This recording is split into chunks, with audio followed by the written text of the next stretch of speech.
Well, a pleasant good evening, everyone, from New Britain Stadium. This has been a tremendous series for the Lancaster Barnstormers. This ball club beginning to feel like it has something truly special going again. Obviously, they did in the first half, and 9 players got signed by major league organizations. But the Barnstormers have been very diligent and very careful about the people that they have brought in to reload this roster. And once again, it appears that things are clicking. The Barnstormers are 9-3 since the All-Star break, most of those games having been played on the road.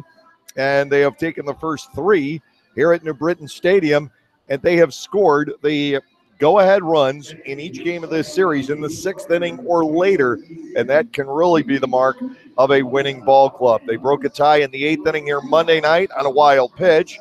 They broke a tie here on Tuesday during the day with 3 runs in the top half of the 8th inning on a single by Anderson De La Rosa and a 2-run homer by Nate Coronado. And then last night, the Barnstormers were down 5-0. And as we look ahead to the tiebreaker game tomorrow night, you could think, well, we're setting up for that. The Barnstormers could have just thrown in the towel on yesterday's game. They didn't. They came roaring back to win it 10-5. Again, the go-ahead run scoring late this time on a Josh Bell single with 1 out in the 6th inning, driving in the tying and the go-ahead runs. Then Garrett Weber and Trayvon Robinson added 2-run singles after that as the Barnstormers pulled away. So we arrive at the final tune-up tonight before the first half will be decided tomorrow night at Regency Furniture Stadium, weather permitting, as the Barnstormers will take on the Southern Maryland Blue Crabs winner take all. The weather forecast for tomorrow night certainly is not the best, and if you've been checking it out, you know that. So with the Barnstormers scheduled to throw Brad Bergeson and Southern Maryland slated to throw Darryl Thompson, we could be on hold, but you never know. The weather does have its way of being fickle. It is not a lead pipe cinch that it is going to rain in the Mid-Atlantic tomorrow, but it does seem that that is what the forecast models are saying.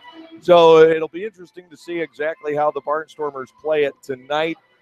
Last night, they did not use Scott Schumann. They did not use Anthony Carter. Now, they may want to tonight if they really anticipate a rainout tomorrow, but if they think that game is going to be played tomorrow, then you might not want to overly use the back-end bullpen guys in this series.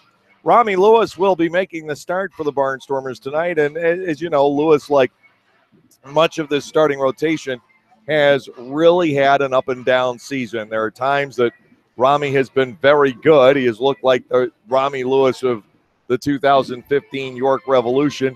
And other games, he hasn't felt 100% with a hamstring, or his stuff has been off, and he has gone about 4 or 5 innings, a lot of pitches, and a few or more runs on the board. Overall, Lewis is 5-7. He has an earned run average of 5.66. This is only his second start, believe it or not, against the New Britain Bees, and he is 1-0 against this particular ball club. He also made a 1-inning relief appearance against New Britain back on May the 21st. The Barnstormers have not lost a game this year in this ballpark, which is hard to do under any circumstances on the road. And the Barnstormers right now stand at 6-0 here at New Britain Stadium with one more series left here in the waning stages of the regular season. The weather could also play a role tonight, although the latest radar would indicate that's probably not going to be the case. They haven't discounted the possibility of some thunderstorms rolling through here about 9 o'clock. It seems to be a lesser possibility than it was a couple of hours ago. The tarp was on the field for a while this afternoon, and once again, no batting practice on the field for the Lancaster Barnstormers. It's been really difficult over the past couple of weeks to get those sessions in. The Barnstormers will be facing an unknown entity here tonight, a left-hander by the name of Greg Napo. They have not seen Napo making his 3rd formal start for the New Britain Bees. It's actually his 4th, but He got rained out in the 5th inning his last time through. 12 hits, 6 runs off of Napo in 11 innings of work. Officially, he did have a shutout through 4 innings in that start that got cut off by rain against the Somerset Patriots. That's the setup here tonight. We'll look at what's going on around the Atlantic League in just a moment on the Lancaster Barnstormers YouTube channel. After you juggle the kids, sports, homework, housework, and squeeze in a moment for yourself, there isn't much time left to plan activities to keep your family having fun together. So give yourself a break and head to Strasburg Railroad, where the 45-minute steam train ride is just the beginning. There are family-friendly train events, vintage baseball, shop tours, a steampunk weekend, plus our popular Day Out with Thomas trains. The fun is as endless as your imagination. Reserve your tickets at strasburgrailroad.com. It's a new season with a new manager, but Gockenauers is still here supporting your 2017 Lancaster Barnstormers. Hi, I'm Adam Gockenauer, and I want you to know Gockenauers is committed to serving you and our local community in everything we do. We've been in business for 68 years and are 4 generations strong. Stop in today to see how appliance and grill shopping can be a pleasant experience and save you money at the same time. I'll be back after the Dugout Report to tell you about our special events this season. The Lancaster Barnstormers come into play tonight with a 2-game lead now in the Freedom Division here in the second half, so it's a very good start. This ball club is quite confident, especially because they've done most of this on the road here in the second half. They had a 4-game series at Long Island to open up the second half of the schedule, and then, of course, the 6-game series at Sugar Land coming out of the All-Star break. This 4-game set here. Now, the Barnstormers are 9-4 on the road in the second half, and they took 2 out of 3 against the Long Island Ducks at home over the past weekend. The Barnstormers are sitting really well in terms of a potential wild card spot here in the second half also, but obviously when you've got a chance still to win the first half by winning 1 game, a wild card is really the furthest thing from your mind. The Barnstormers can always go on to win the second half, though, should things not happen the way the Barnstormers are looking ahead to tomorrow night. Barnstormers will be without the services of Rico Noel this evening. He, in his first at bat last night, fouled the ball off his calf, and it deflected off his shin bone. It's not broken. It's badly bruised. He was a great deal more mobile today than he was by the time he got off the bus last night. But, of course, the Barnstormers are being very cautious, as they were earlier in this series with Bo Amaral. But Amaral does return to the lineup here this evening. So the Barnstormers are all but completely healthy right now. Trayvon Robinson and Lastings Millage have both been in the lineup in this series, so things are looking good on that front. Now, on the Southern Maryland front, the Blue Crabs are struggling right now. Tonight is the 2nd straight night that they have had to have a pitcher bad. In this case, Robert Carson is going to be the designated hitter, I am told, for the Blue Crabs in their series finale against the Somerset Patriots this evening. Part of the reason, Barnstormer killer Zach Wilson is out. And if the Barnstormers don't have to face Wilson, he has been the guy for Southern Maryland in the season series. He is the primary reason offensively that Southern Maryland has won 4 out of the 9 games in that series. And as a matter of fact, if it weren't for a couple of Wilson's performances against the Barnstormers, we wouldn't be talking about a tie-breaking game tomorrow night. We'd be talking about a doubleheader, and oh yeah, one of those would make up a game from the first half, just for formality's sake, for the final records. But the Barnstormers would have it clinched were it not for Wilson in that 6 RBI game at Clipper Magazine Stadium back in May, Southern Maryland's only win of the season series in Lancaster. What I have not heard is contingency plans based on the weather to see, are we going to still just play a single game if we can't play tomorrow night to determine the first half and make up games afterwards, or will that be blended into part of a doubleheader? That is something for the league executives to decide And it is a very good possibility that we are looking at that. Not that I want to dissuade anybody from jumping on the bus tomorrow and heading down to Southern Maryland, but the weather forecast is certainly not the best for Waldorf, Maryland for tomorrow evening. And the chances of that makeup game a little bit better for Saturday night. And then Sunday, we should be in the clear to definitely get some baseball in. But that could also depend on exactly how much rain they do get over the course of this coming weekend. Rami Lewis and Greg Nappo are the opposing starting pitchers tonight here at New Britain Stadium, and I'll have the starting lineups being used by Stan Clyburn and Ross Peoples coming your way next on the Lancaster Barnstormers YouTube channel. Another great dugout report. Adam Gockenauer from Gockenauer Appliances back with you again to remind you to please stop by our showroom in East Petersburg to see all the best appliance brands on the market today. Brands like GE, Maytag, Whirlpool, Speed Queen, and Fisher & Paykel. We not only can save you money on your purchase, but provide you with our own service, delivery, and installation.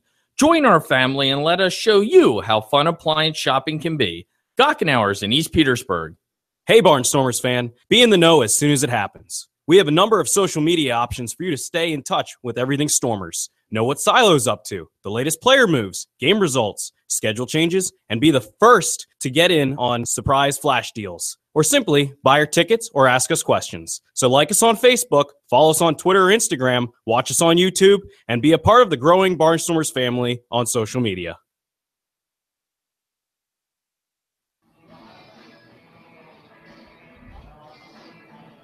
Welcome back from New Britain Stadium on what's turning out to be a very pleasant evening. We did have rain showers in the mid-afternoon hours, and the tarp was on the field up until about 45 minutes to an hour ago. Although it hasn't really rained here since around 3:30, there was still a distinctive threat that more showers would pass on through. That threat has diminished. We could still see a stray thunderstorm around 9 o'clock. They haven't taken that off the books, but something tells me my last look at the radar, that's not going to happen. We should get baseball in here tonight, hopefully all the way through without any interruptions that will make the night an even longer one for the Lancaster Barnstormers.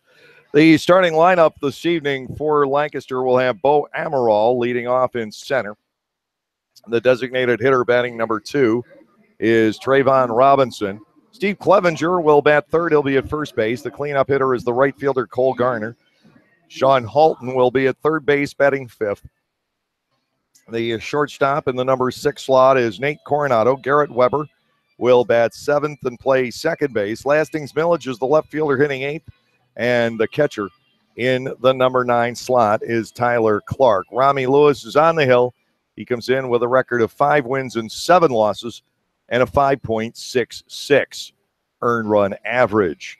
It will be James Skelton leading off, doing the catching for the Bees here tonight. Yusuke Kajimoto is batting second, playing second base. The third baseman hitting number 3 is Jovan Rosa. Craig Maddox back to the DH role and hitting cleanup. Connor Bierfeld makes the start in left field. He is batting fifth. Jordan Hinshaw back in right. He will be in the number 6 slot in the lineup. John Griffin, who unloaded a big home run in the second inning here last night, batting seventh. He is the first baseman. Michael Kraus, after missing the last two and a half ball games, is back out in center. He is hitting eighth. And Jake McGuigan is the shortstop, batting ninth. The left-hander Napo, NAPPO, on the hill. He has no record and a 4.91 earned run average. The Barnstormers will travel overnight to Waldorf, Maryland, Regency Furniture Stadium for tomorrow night's title-deciding game for the first half, and that will be coming your way tomorrow, but a long bus trip and still a ball game tonight that does matter for the Barnstormers and the New Britain Bees. Rami Lewis will be trying to give the Barnstormers some innings and pitch them to a sweep here tonight. We'll have play-by-play baseball that will be coming your way next, right here on the Lancaster Barnstormers YouTube channel. Hey, Jane, check it out. 2 brand new Fast Play games from the Pennsylvania Lottery. Yeah, you just pick your game, get your ticket, and see if you've won. And with Payday, you could win progressive top prizes instantly. Instantly? That's fast. Not faster than me drinking this frozen slush. You okay? Ouch. Headache. Oh. Fast Play.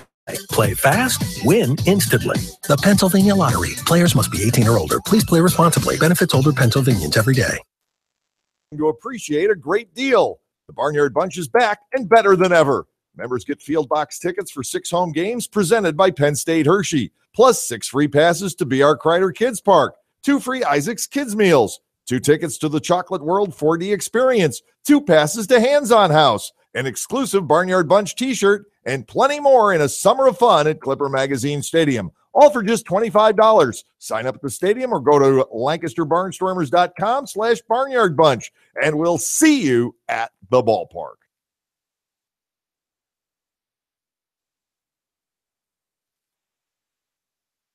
The Barnstormers and the Bees meet up to complete this 4-game series. We won't be apart from New Britain for very long.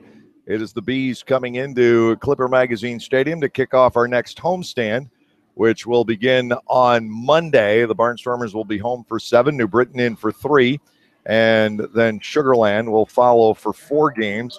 We got fireworks on Friday the 4th and Saturday the 5th. And to go along with the fireworks, we've got the post-game candy shoot presented by Oregon Dairy on Friday night, and then the Silo Night bobblehead giveaway on Star Wars night on Saturday the 5th. And then, of course, Sunday the 6th, as we wrap up that homestand, is Kids Helping Kids presented by Penn State Children's Hospital, Dollar Dog Days from Burke's Hot Dogs, and Bark in the Park as well. So a lot coming up on that next homestand beginning Monday with this same New Britain Ball Club coming in. Sugarland will follow. We'll be done with Sugarland for the season following that weekend series, August 3 through 6. The Barnstormers have an off day on August the 7th. That, however, is not an option for making up a game this weekend because Southern Maryland is scheduled to play on the 7th. August 14 and September 11 are potential makeup days if the weather really gets in the way of the series this weekend. The final time the Barnstormers go to Southern Maryland on the 2017 schedule. Send you down to the field now. Here are our opening ceremonies. Who lives in the city of our national anthem.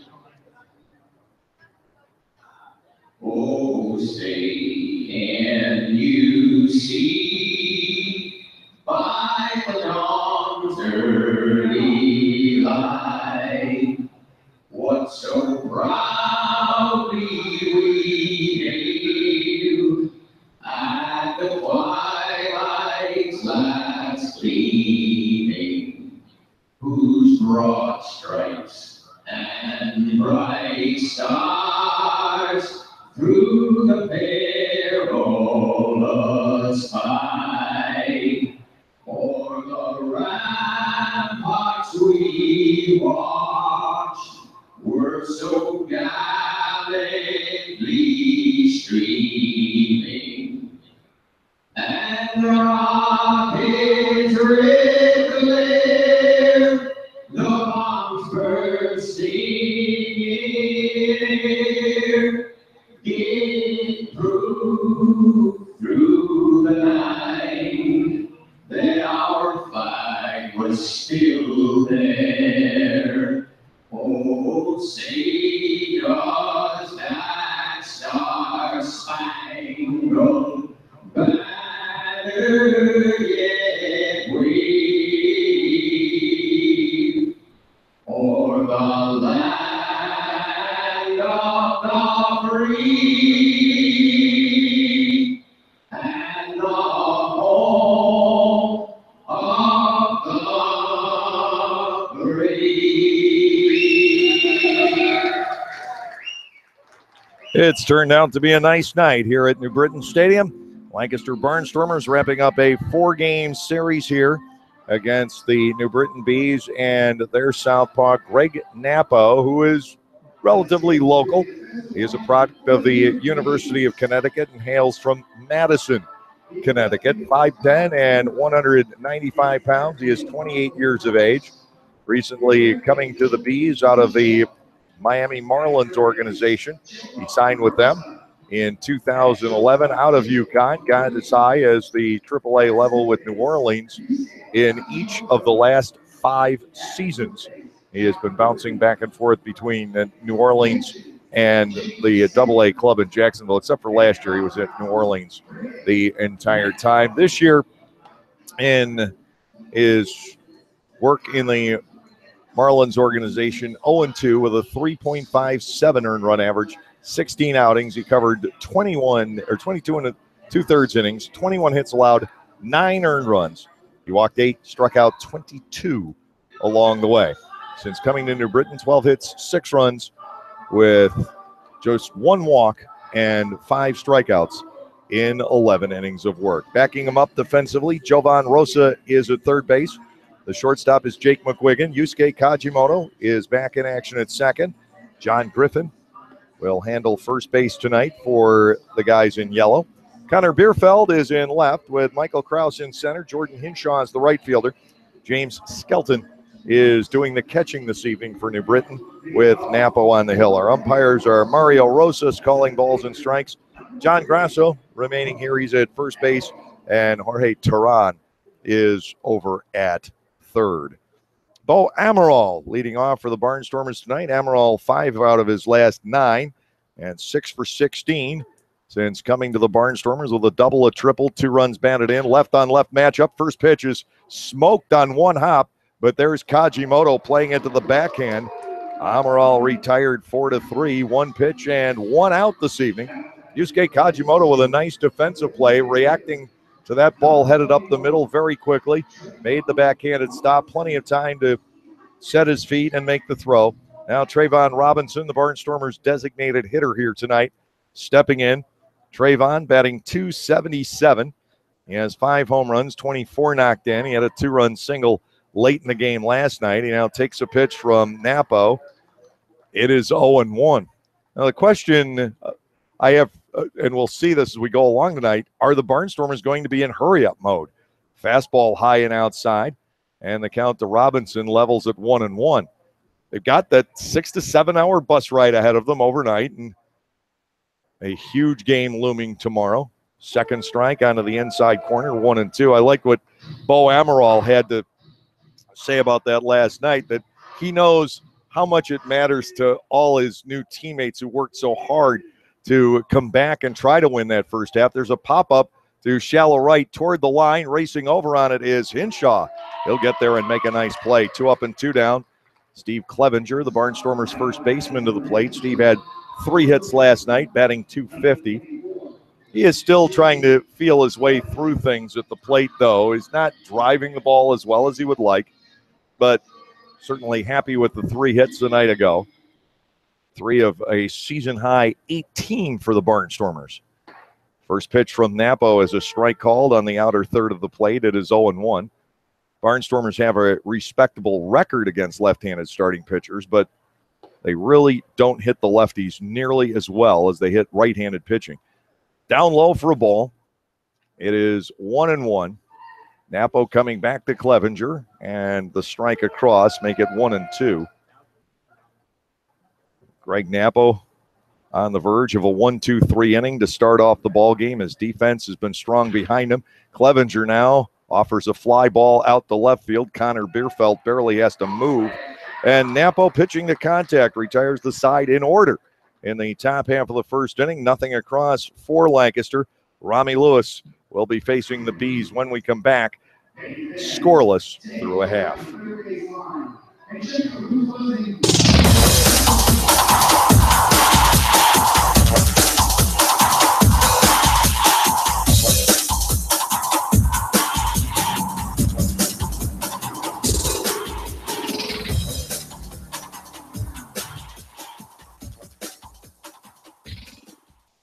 Localflavor.com, local flavor, localflavor.com, local flavor. Excuse me, Are you saying localflavor.com? Oh, yeah, it's where I save big bucks on all kinds of things. Home improvement projects, dining out, family fun, electronics, jewelry, clothing. I even bought my wife a fancy spa package for half price. Half price?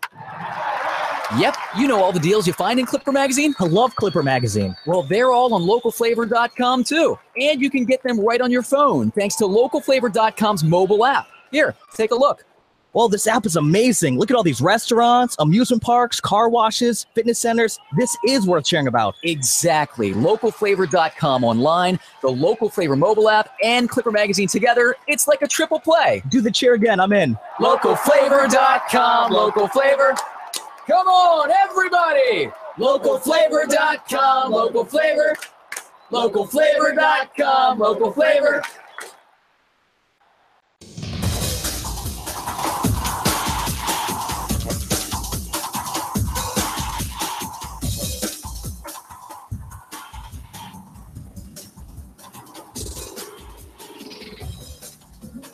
Rami Lewis has the hill tonight for the Barnstormers. He's thrown 84 in the third innings this year and given up 122 hits, 53 earned runs. Rami has walked 35, struck out 70. James Skelton, the left-handed batting catcher, leading off against him. 258 for Skelton with 9 home runs. He had fits last night with the left-handed starter Jared Leverett. Lewis misses inside to him for a ball at his 1-0. Leverett struck him out looking 3 consecutive plate appearances last night after a first at-bat fly out the left field. Lewis is now low, and it is 2-0 to Skelton. Yusuke Kajimoto, a switch-hitting second baseman, waits on deck, and then the right-handed hitting third baseman, Jovan Rosa, will set the Barnstormers' defensive alignment in a sec. Here's a 2-0 pitch. Skelton looking at a strike. We get to 2-1. Sean Halton is at third tonight. The shortstop is Nate Coronado. Garrett Weber is at second, and Steve Clevenger's at first. Lastings Millage, Bo Amaral, and Cole Garner, the outfield from left to right. Ball 3 is low. Tyler Clark doing the catching, working with Rami Lewis. Clark with some supporters on hand, his family and friends coming over from nearby Cheshire, Connecticut to watch him in action here tonight. Here comes the 3-1, and Lewis delivers a strike. Skelton has taken 5 pitches in a row at the outset of the ball game. Lewis, as I mentioned, 1-0 against the Bees over the course of the season. He went 5 1/3 innings, giving up 3 runs, 2 earned.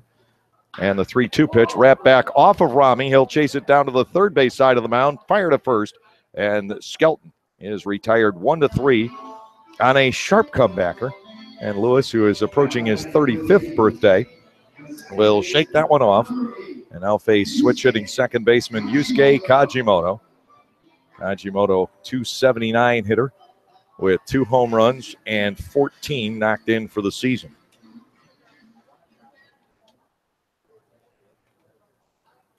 When Lewis makes the start, the Barnstormers have a record of 7 wins and 9 losses.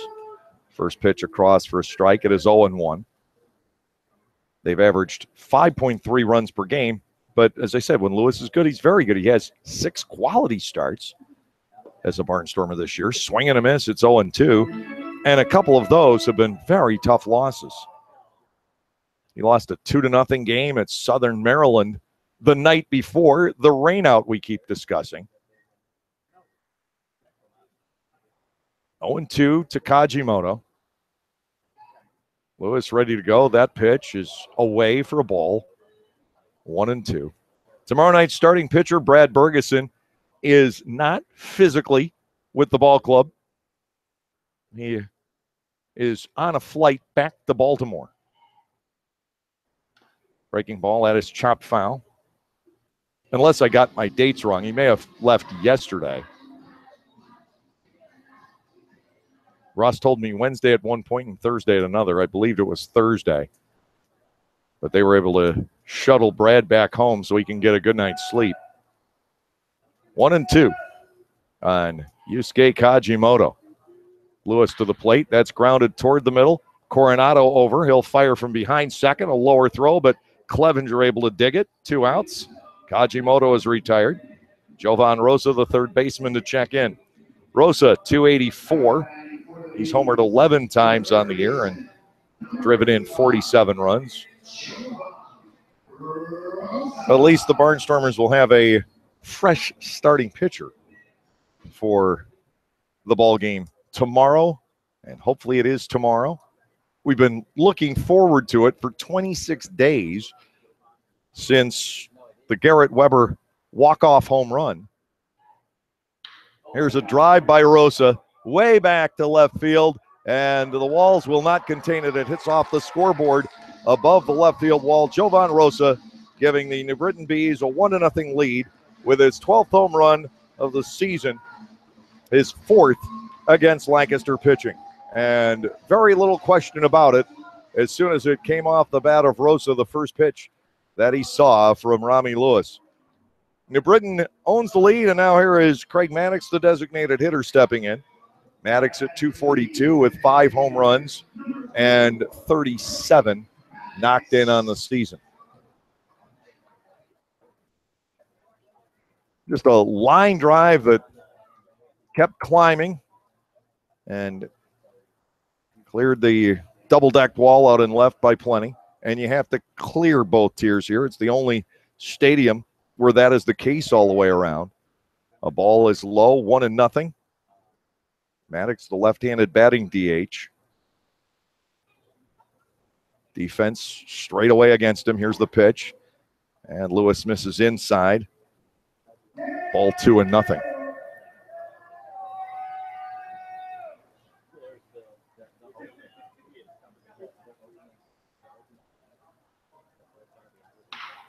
Ground ball past the mound. Big hop to the chest of Coronado. He'll fire on. So it's 3 ground balls and a home run in the inning. New Britain will take that. 1 run, 1 hit. With no errors, nobody left on base. The Bees with the early jump again on a home run tonight. The score, New Britain 1 and Lancaster 0.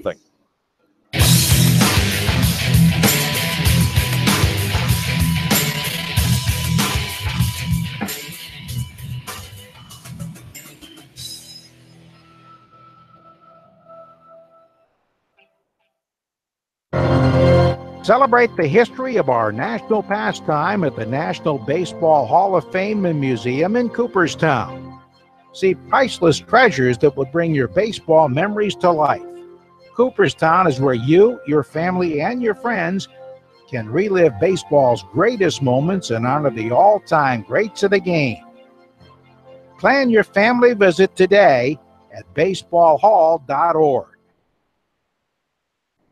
Not only does the Federal Tap House have the largest selection of craft draft beers in Lancaster City, they have amazing food to go along with those elite beers. Open every day for both lunch and dinner, their menu has something for everyone, including a special lunch menu available every Monday through Friday, as well as their normal menu. So when you're in the mood for great wood-fried pizzas, handcraft coal-fired burgers, or our all-inspiring duck fat fries, head over to the Federal Tap House. That's the Federal Tap House, 201 North Queen Street in downtown Lancaster, open by 11:30 every day of the week.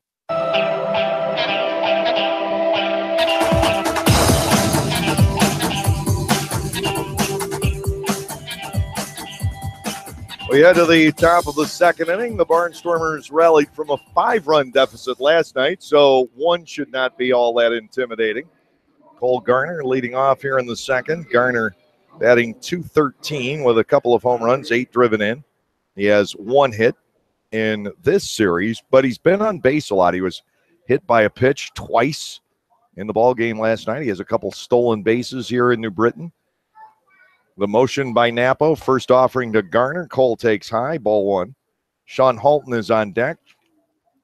There was a ball in the 5th inning last night that got changed to a base hit. So the Barnstormers actually ended up with 19 last night. Strike taken on the inside corner. And it is 1 ball and 1 strike to Garner. And after Halton would be Coronado. The wind and the pitch. Garner goes down the right field line, a slicing line drive, and that is fair into the corner and should be extra bases. Playing it out there is Hinshaw. He'll fire back in and keep Garner standing with a double. Cole Garner, with most of his power so far being to the opposite field, his 3rd double since rejoining the Barnstormers. So Lancaster fights back from the Rosa home run right away with the leadoff double. And now it is up to Halton, Coronado, Weber, some combination to get the run home. Garner at second base. Halton stepping in. Well, Sean, with that base hit given to him last night, back over the 250 mark. The pitch, swinging a foul ball over the screen and just below the press box here. It is no balls and one strike on Halton, playing third base this evening. He has done a commendable job moving around for Ross Peoples this year. You need him to play first, he plays first. You need him to play third, he goes across to third. He can play the outfield. No balls and a strike, foul ball back. It is 0-2 on Halton. Napo getting ahead in the count. But Sean has, to some extent, been struggling at the plate lately. The extra base hit power at the moment is not there. He hasn't homered since the All-Star game. No balls, 2 strikes. Garner leads off second. Napo to the plate. Fastball is up high.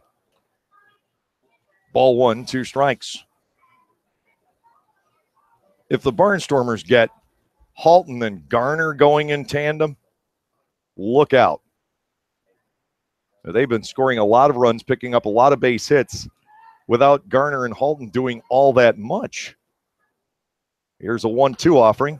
Sean pops it up foul. He'll stay in against Napo. 1 ball, 2 strikes, and there's another dent in the corrugated rooftop of New Britain Stadium. Garner inching his way off second. Barnstormers dressed in red. The Bees are in yellow tonight, reminiscent of last year's All-Star game at Clipper Magazine Stadium. Fastball is high, 2-2 to Halton. Coronado waiting on deck. Lancaster looking to grab the run back.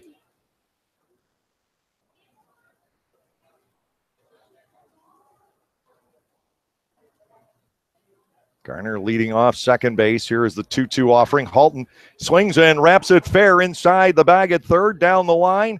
Here comes Garner around. He will head home to score. Bierfeld slips and falls while recovering the ball down the left field line to no harm. And Halton stands at second with an RBI double. The Barnstormers get that run back right away. As Garner and Halton come through, it's Sean Halton's 21st double and his 55th run batted in. That's a nice at bat for Sean coming back from the 0-2 deficit. Hard hit ground ball inside the third base bag. Rosa couldn't stop it. And Bierfeld hit the gravel track and lost his footing out there, but not the baseball. If that got it by him, Halton would probably be at third. Nate Coronado, the batter, and the pitch to Coronado, a strike on the inside corner. It's 0-1.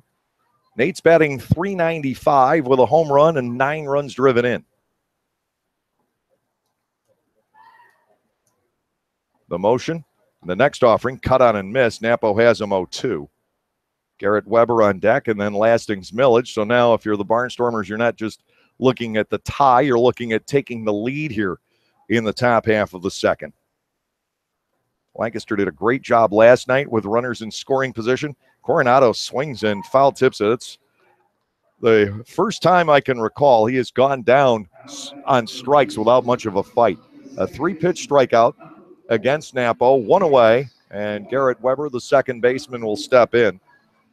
Weber 303 with 11 home runs, 38 runs batted in. It looked like Coronado had a couple good swings there, but 3 straight pitches, and he goes down against Napo. To Weber, pitch breaks inside, ball 1-0. Garrett had 4 hits last night, 3 singles and a double his last time up. He drove in 2. Garrett's second game this year with 4 more base hits, and New Britain has been on the wrong end of both of them. Ball 2 is outside, 2-0. Millage waits on deck. Halton with the lead from second base. Looking for a ride home. 2 balls and no strikes on Weber. Garrett hits a towering pop fly into foul territory. John Griffin coming over, but that ball is into the seats about 5 rows back. in the last section before you get to the carousel. Weber up there 2-1. Garrett, of course, has had his share of problems with left-handed pitching all year. So those splits kind of go in reverse for Garrett. 2 balls and a strike. Halton bobbing around off second. He's not going to Weber, a foul away again. 2 balls and 2 strikes. The theory is that when the pitcher is throwing from the opposite side of the mound than you are hitting, you get a split second longer because of the angle to pick it up. But it hasn't worked for Weber. He's hitting twice as well, just in terms of the raw numbers against right-handed pitchers. 2-2. And Garrett fouls one back. Still 2 balls and 2 strikes. Lancaster has tied things up here in the top of the second inning. 2 doubles, countering a home run. Barnstormers, the top offensive team in the Atlantic League by virtually any metric you could pick up. 2 balls, 2 strikes. Halton will take off. He leaves too early, and Napo fires to third, and they've got him. He is out stealing 1-5. The Barnstormers lose their runner. He just went too soon. Napo had not committed to the plate. A split second too early, trying to get that huge jump. Weber now batting with the bases empty. 2 balls and 2 strikes. Here's the wind and the pitch. Garrett with a line drive, base hit into left center field. That is going to roll through all the way to the warning track. Garrett on his way to second base, and he has the 3rd double of the inning. The Barnstormers hurt themselves with that gamble on the bases. Garrett Weber, his 11th double of the year. He's on fire again, so look out. Lastings Millage will step in. Millage at 290 with a home run. He has driven in now 31 for the year. Lastings with an RBI double last night until the 9th inning. That was the only one of the Barnstormers' 19 hits that was for extra bases. A liner into the left field corner. That was until Garrett Weber dropped the ball down the right field line in the 9th inning last night. To Millage, inside and low. Ball 1, no strikes. 3 doubles in the inning, but only 1 run because of an ill-fated play on the bases. Millage ahead in the count against Napo. Tyler Clark, the catcher, a switch hitter, waiting on deck. Down low. Millage now at 2 balls and no strikes, trying to produce Weber with the go-ahead run. It's gotten overcast and to some degree threatening at the ballpark, but there's absolutely nothing on the radar that would indicate we're going to get stormy weather through the duration of this game. Swing and a miss, 2-1. I would anticipate we might drive through some rain on the way down to southern Maryland, but that would be spotty. The heavy stuff not arriving on the East Coast until tomorrow.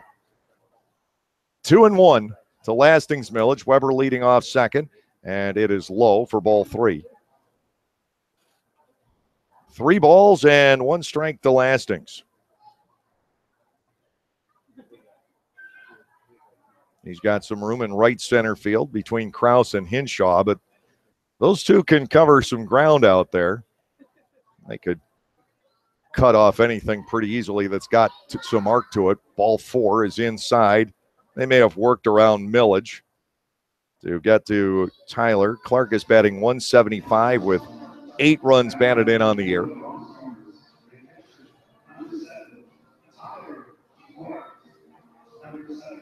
Clark stepping in from the right side. He is 1 out of 20 as a right-handed batter.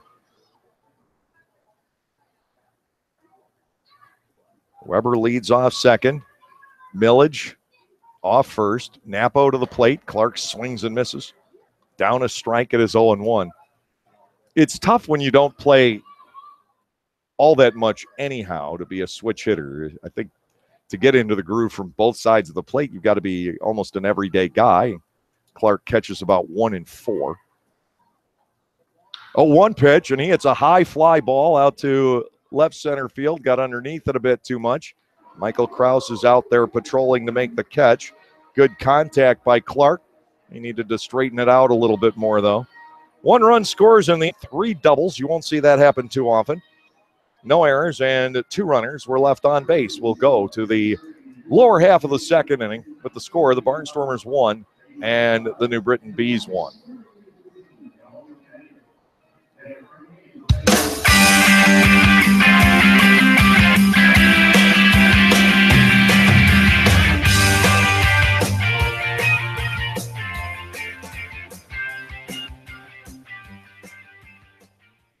Enjoy great ballpark food at discount prices. The Lancaster Barnstormers offer numerous chances to enjoy your favorite ballpark foods this summer. On Sundays, Burke's hot dogs are only $1 all game long. Hess's Barbecue brings back the all-you-can-eat pig roast on Mondays and all-you-can-eat chicken and ribs on Tuesdays. Tuesdays are also Fill Your Tummy nights at the stadium, where for only $10, you can stuff yourselves with popcorn, hot dogs, fries, nachos, and soda. Upstairs, we have Pat's Pizza and Pinball Mondays and Fat Pig's Wing Wednesdays, where you can pair food and beer with a Barnstormers game. Barnstormers baseball, make a night of it. Silicon, microprocessors, and thousands of lines of code. Raw elements transformed into innovation by Lexus. For a limited time, experience advanced safety technology for yourself at the Lexus Golden Opportunity Sales Event. But hurry, these offers won't last. Now through September 5th. See Bobby Rahal Lexus in Mechanicsburg.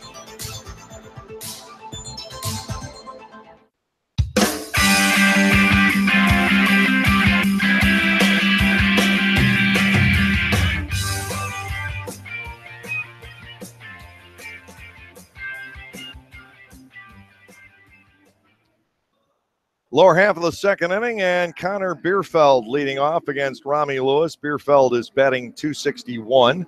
He's hit 15 home runs on the year and knocked in 43. Nobody has caught Casey Hobson yet. Hobson left about now 4 weeks ago with 21 home runs.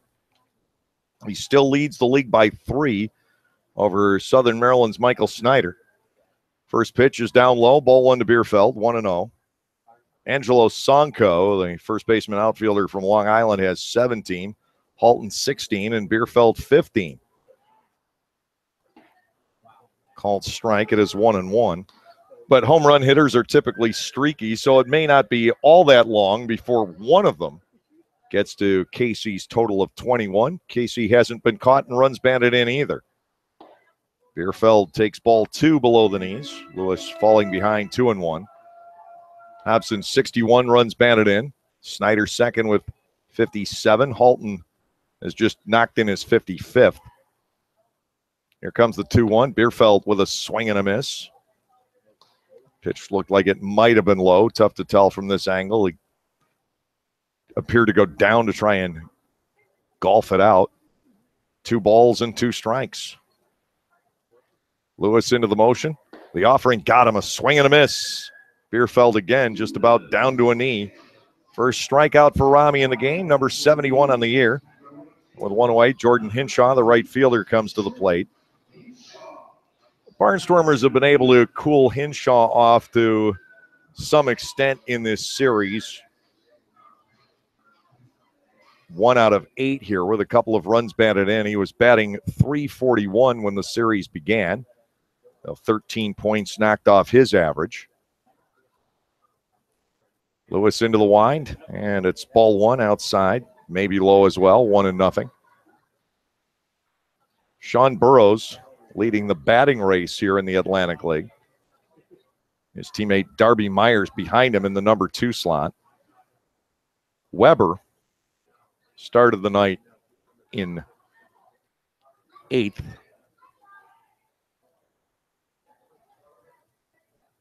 One and 0, and that's delivered for a strike. 1-1. Of course, a lot of players have been siphoned off, and it's sort of surprising that some of the imports don't have enough plate appearances yet. Ball 2 is inside and low.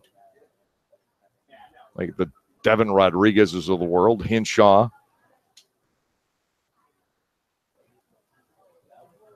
Lewis with the 2-1. Off speed, cut on and missed. And he is even with Hinshaw. 2 balls and 2 strikes. Lewis knows what he's doing on there. The one-time Toronto Blue Jay. Took last year off to deal with some personal matters. Wanted to give it one more go here in 17 and found a taker in the Lancaster Barnstormers because he never signed an Atlantic League contract in 2016. He was automatically a free agent. Ross Peoples liked the idea of bringing Rami in. Smash, packed them out, passed them out, but Weber is right there for the second out. 4-3 on Hinshaw. That'll bring on John Griffin, the first baseman. He launched a home run last night. 256 with 4 home runs on the season for Griffin.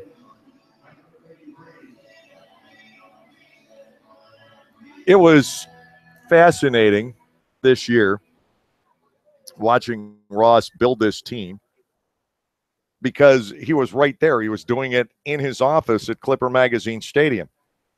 And for the final month or so before spring training, I had a chance to work with him and just watch him go through the process.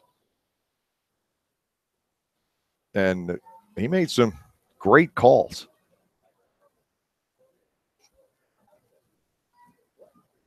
Nothing in one. Like Darian Sanford. Reading that situation, I don't know anybody else would have taken the gamble. Fastball is low, a ball and a strike. Kaohi Downing. He liked what he saw there, and that has certainly benefited this ball club. 1-1 pitch, fouled away, 1-2. He took some gambles on the starting rotation. Remember when we opened the year, we had Lewis, Bergeson, and Villanueva, who all sat out last year. So you really can't get a feel for how that's going to go. 1 ball, 2 strikes, and a Griffin. Check swing. It's a little bit high. Make it 2 balls and 2 strikes. 1-1 our score here, lower half of the second. Lewis is retired 5 out of 6, but the one guy that got him in a big way. Jovan Rosa with a home run off the scoreboard. The Barnstormers have 3 doubles. Here's the offering to Griffin. That's away for ball 3 at full count.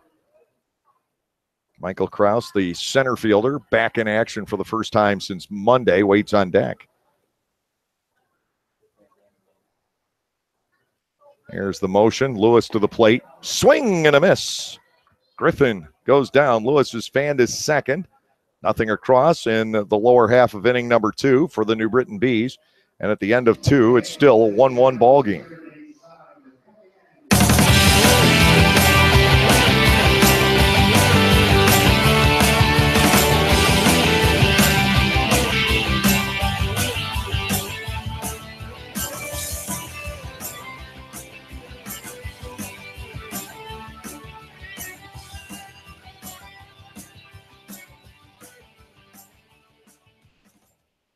Lancaster Bible College has been around since 1933, but did you know that they offer degrees in much more than just Bible? LBC offers degrees in criminal justice, business, professional counseling, and more, as well as graduate and seminary degrees in areas like Christian care, chaplaincy, education, and leadership studies. To learn more about LBC and the programs they offer, visit lbc.edu. That's lbc.edu. Enjoy baseball and music this summer at Clipper Magazine Stadium. No matter what your taste in music might be, we have a night for you. Rock, oldies, country, funk, jazz, we have it all covered over 8 weekend nights this season. Each of those evenings will kick off with a Barnstormers game at 6:30. Following the baseball action, music will take the spotlight to complete our entertainment doubleheader. Check your Lancaster Barnstormers pocket schedule or our website at www.lancasterbarnstormers.com to check out the concert dates. Barnstormers Baseball. Make a night of it.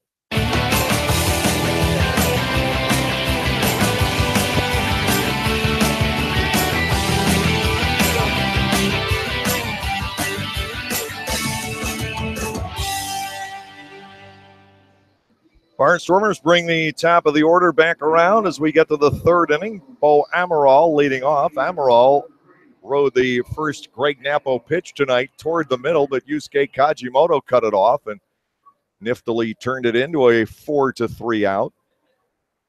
Amaral, Robinson, and Clevenger batting here in the third. The Barnstormers keeping Amaral and Clevenger in the 1-3 spots, even with the left-hander on the mound. There's a ground ball off the glove of Griffin, deflected to Kajimoto, and the recovery is not in time. Amaral speeding down the line. He's got an infield base hit to start off the third inning, smashed toward the hole on the right side. Griffin getting a glove on it, unable to corral it. Lancaster with the leadoff man aboard, and here is Trayvon Robinson, the designated hitter. He flied out along the right field line back in the first inning. Barnstormers, 4 hits tonight.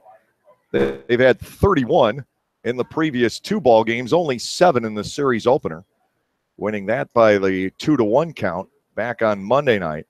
Amaral out to the lead. Robinson swings and torches a ball out the left, and Bierfeld extends and makes the catch. On the run, Connor Bierfeld. Trayvon Robinson has to feel cheated there. He torched that ball on the line, headed for the wall and left. Bierfeld raced over and was able to latch on, getting the ball in the webbing of his glove. 1 out with a runner on. The Barnstormers continuing to swing the bats pretty well against Greg Napo here tonight, but still only the 1 run to show for it, despite 4 hits and a walk. Clevenger digging in. He flied to left his first time up and takes a delivery low. Ball 1-0. Cole Garner waiting on deck. Barnstormers have stolen as many as 6 bases in a game in this series. They've tried tonight and failed. Hopper by Clevenger. This could be 2. The shovel from Kajimoto to McGuigan is 1, back to first, and a double play. That has been an issue for the Barnstormers. It hasn't hurt all that much, but now we have a 4-pitch third inning, and Rami Lewis forced to get right back out there. No runs, 1 hit, no errors, and nobody left on base. Bierfeld's play against Trayvon Robinson, helping to set up the inning. We'll go to the bottom half of the third with the score: Lancaster 1, New Britain 1.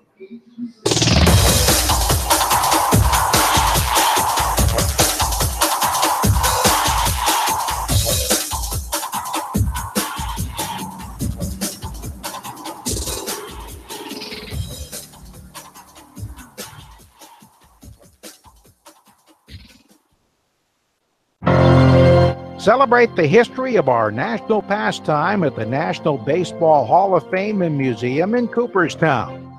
See priceless treasures that will bring your baseball memories to life.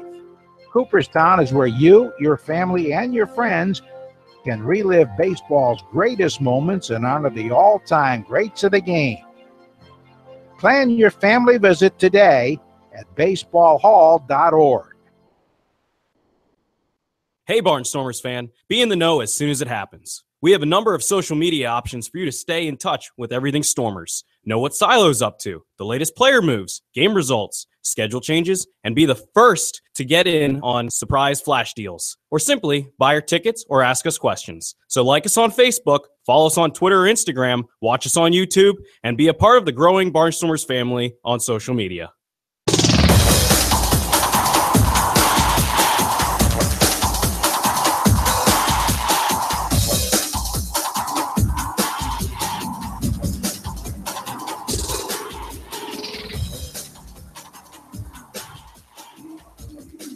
Well, how about the Washington Nationals today? And I believe it was the third inning at home against the Milwaukee Brewers. They hit back-to-back-to-back-to-back home runs off of Michael Blazek of Milwaukee. His first decision as a Brewer, it didn't go well. Ground ball shortstop, handled by Coronado. He will gun down Michael Krause. Lewis has gotten 7 out of 8. We have 1 away in the lower half of the third. Jake McGuigan, the shortstop, will step in. Max Scherzer generally doesn't need all that support. Washington ended up hitting 8 home runs, 8 in the game, 5 in 1 inning. Ryan Zimmerman and Bryce Harper each hit 2. Jose Lobaton had 1. Anthony Rendon had 1. Goodwin had 1, and Defoe had 1. Fouled away. 1 strike on McGuigan. From what I understand, all 4 of those guys are former Harrisburg Senators. See what you're missing if you don't watch minor league baseball? You can miss it if you're not watching the Atlantic League too. 0-1 is inside and low. McGuigan batting at a ball and a strike.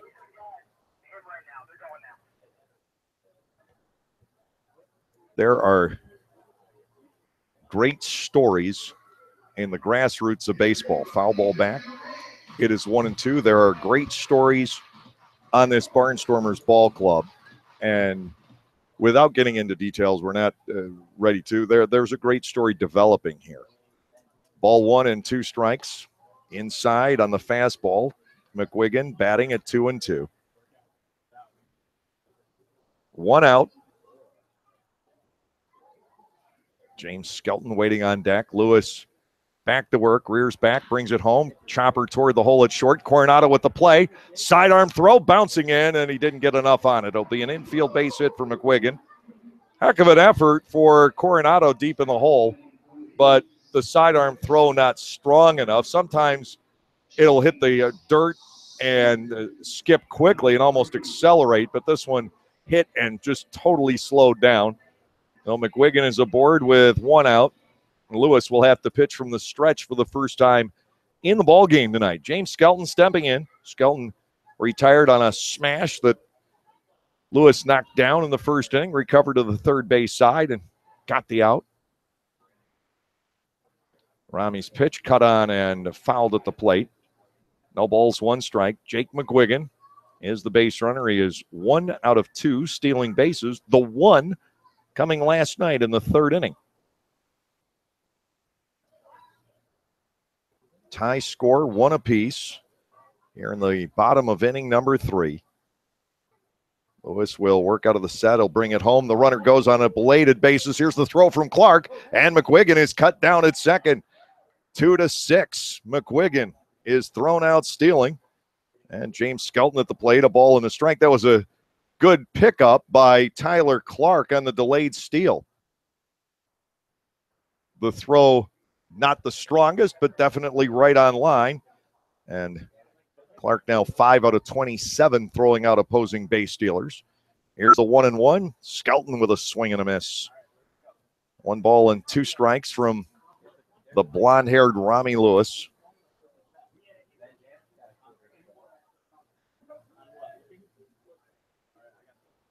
Here's the windup and the 1-2. Breaking ball. That's lined to right by Skelton. He's got a 2-out base hit. Yusuke Kajimoto will get his second look at Lewis here tonight. There's so much more to Rami than meets the eye. He, I guess, to some extent, has the role of being the lefty on a pitching staff, but beyond that external sort of character, is a guy who's actually quite bright and quite deep. 2 outs, runner on. Yusuke Kajimoto stepping in. But a guy who has definitely logged a lot of miles playing the game he loves. Ground ball, second base. Handling it, Weber. He'll flip to Coronado for the inning-ending force. With the exception of the 1 batter, Rami has pretty much been living on the ground tonight. No runs on 2 hits, no errors. And there is 1 left in the bottom half of the 3rd. We'll go to the 4th. Lancaster and New Britain are tied at 1.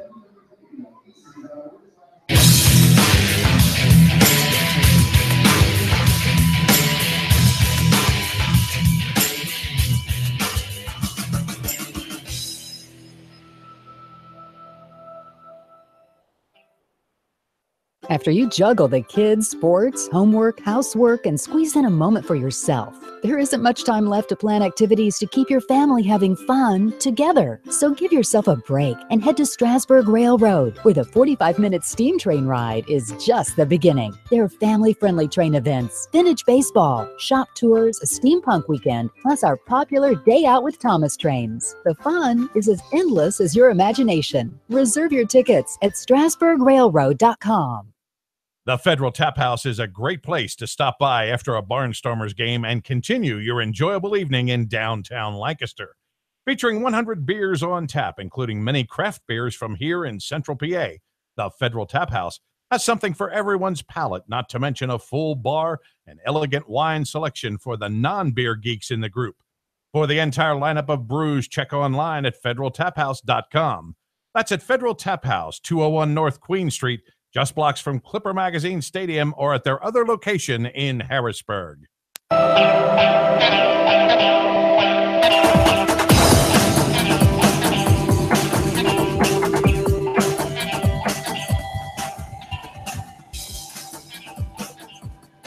All tied at 1 through 3 innings tonight for the Barnstormers. A run on 4 hits, no errors, 2 left. And New Britain a run on 3 hits with no errors, 1 man left on base. We've had a couple of runners thrown out stealing on somewhat bizarre stolen base attempts so far. Halton left second too soon, and McGuigan left first too late. And in both cases, the defense was on the alert and got the out pretty easily. Cole Garner leading off the Lancaster fourth. Cole with a double into the right field corner back in the second inning. He scored the Lancaster run. Right-handed batting slugger. Awaiting the pitch from the southpaw Napo. It is inside, a ball, 1-0. Napo got through last inning on 4 pitches. Amaral, an infield base hit. Robinson, a liner to deep left, and Clevenger grounded into the double play. There's a ball hit off the knuckles, floating to Jovan Rosa. Garner retired on the pop-up to third, 1 away. You can't even really call it a pop-up. 1 away, and Sean Halton steps in. Halton doubled in a run with a grounder inside the third base bag back in the second. And Garner absolutely got sawed off right there.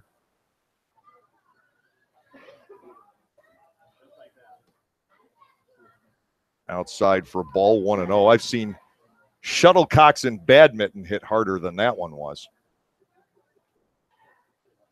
Now to Halton. Foul ball over the screen. And just shy of the sky boxes up here, off to my right. Halton batting at a ball and a strike.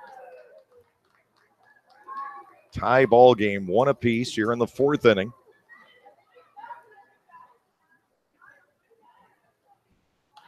Swinging a foul by Halton again. We go to a ball and 2 strikes. You want to look ahead to tomorrow, but this game does still matter. If you lose tomorrow, you got to win the second half. And every game counts. So you're in sort of a bind. 1-2. Halton, a fly ball out to center. Michael Krause is patrolling. He'll make the catch. That's out number 2. It'll bring up Coronado, the only strikeout victim for Napo so far here tonight.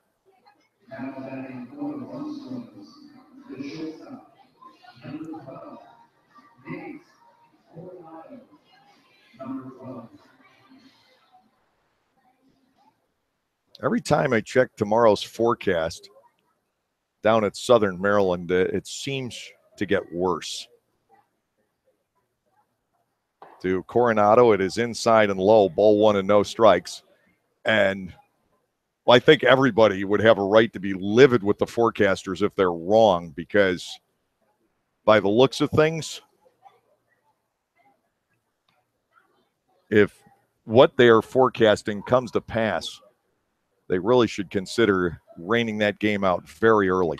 There's a line drive into right center field for Nate Coronado. That ball getting into the hole. Krause will collect it, but not before Coronado is standing at second with his 5th double. The Barnstormers with a 2-out runner into scoring position for Garrett Weber. 4 doubles for the Barnstormers in the game tonight. Boy, if Coronado could have picked up that double in the second inning instead of striking out there, the Barnstormers would have a very crooked number on the board in that second frame. So it's up to Weber. He pounded a double to left center field back in the second inning. Here's a pitch and a strike taken by Garrett. It's 0-1. The Barnstormers' 4 doubles have been hit in every direction. Down the left field line, down the right field line, to the right center field alley, and to the left center field alley. It's spreading them out. Weber fooled by an off-speed pitch. He trails 0-2 against Greg Napo.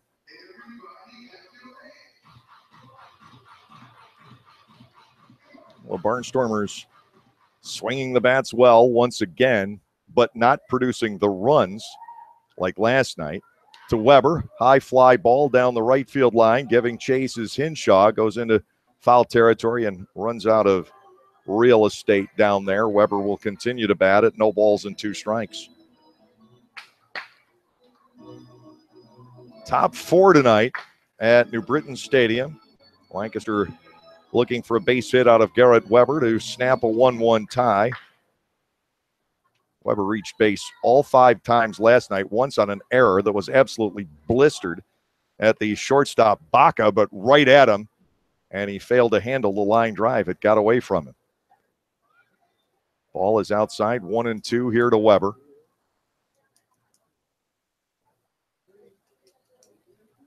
There goes Coronado. The pitch is inside. The throw by Skelton is waiting at third base.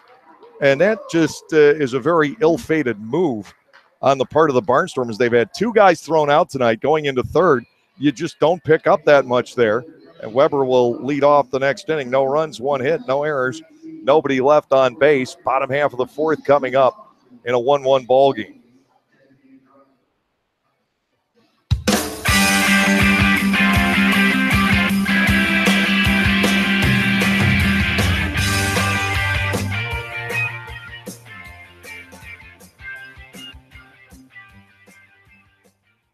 Gockenauer Appliances in East Petersburg is your hometown appliance store with hometown values. We always give back to our community, and this year we are proud to be a sponsor of the East Petersburg Amphitheater Project. Stop in and purchase from us and keep your money here, helping others in your community. We are back again this season with a $25,000 giveaway at the stadium, and you can stop in and register for a Barnstormers game jersey. We want to be your appliance store and give back to all of you. Gockenauer Appliances in East Petersburg.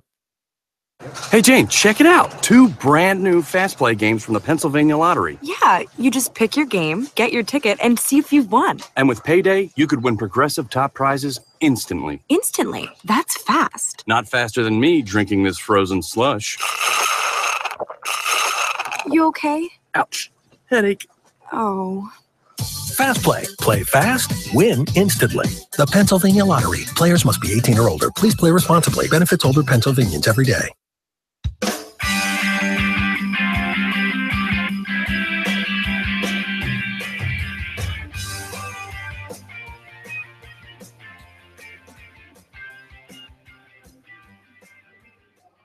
Jovan Rosa, Craig Maddox, and Connor Bierfeld will step in the lower half of the 4th inning. Rosa with the home run off of Lewis. Good for the New Britain run. That came back in the 1st. A drive off the base of the scoreboard out in left center field. Rami to the plate, and he twirls it outside. Ball 1, no strikes on Rosa. 24 out of 55 against the Barnstormers this year is Rosa. Only 1 hit last night, though. Outside, and Lewis falls behind 2-0. Not wanting to give the right-handed slugging third baseman anything else in the wheelhouse. 2 balls, no strikes. Lewis back into the motion, and he is away again for ball 3. It's 3-0. Craig Maddox, the designated hitter, waiting on deck.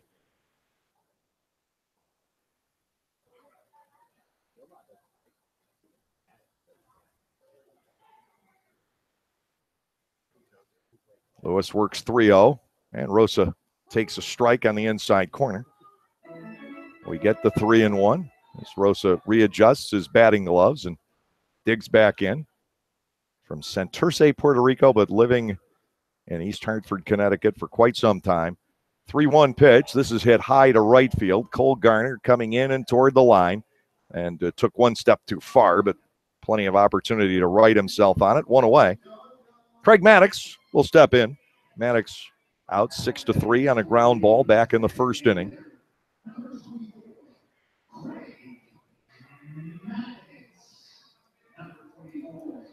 Lewis has faced 12 batters. He's retired 9. Napo has faced 15 and retired 9. But we're at 1-1. Maddox with a swing and a miss. Good looking cut against Rami Lewis. No balls and 1 strike on a player coach, Craig Maddox, one-time Southern Maryland Blue Crab. Ground ball down the first base line. Kevinger dives, makes the backhanded feed to Lewis, 3-1, and put a star by that one in the scorebook. Steve Clevenger, a nifty play right down the first base line. He is a right-handed thrower, so that is to his glove side, which certainly helps out on that play.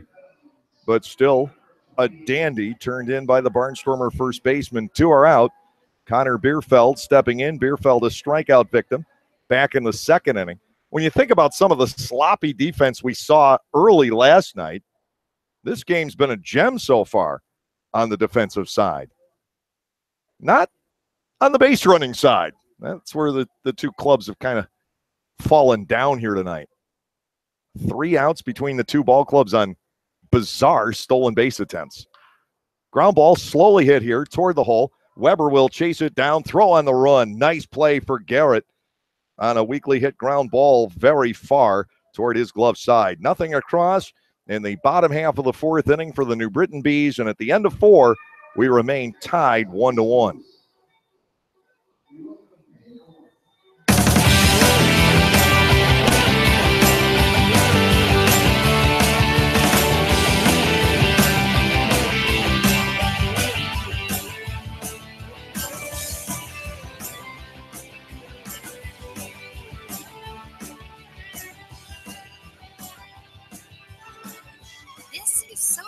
Dairy-free. We can't help but always want more, especially on the road. More horsepower, heightened handling, elevated design. Get more out of your drive with the Lexus IS. Bold styling, track-tuned handling, available 306 horsepower. Experience the exhilaration of the IS 350, IS all-wheel drive, and IS Turbo. See Bobby Rahal Lexus in Mechanicsburg. Enjoy baseball and music this summer at Clipper Magazine Stadium. No matter what your taste in music might be, we have a night for you. Rock, oldies, country, funk, jazz. We have it all covered over 8 weekend nights this season. Each of those evenings will kick off with a Barnstormers game at 6:30. Following the baseball action, music will take the spotlight to complete our entertainment doubleheader. Check your Lancaster Barnstormers pocket schedule or our website at www.lancasterbarnstormers.com to check out the concert dates. Barnstormers Baseball. Make a night of it.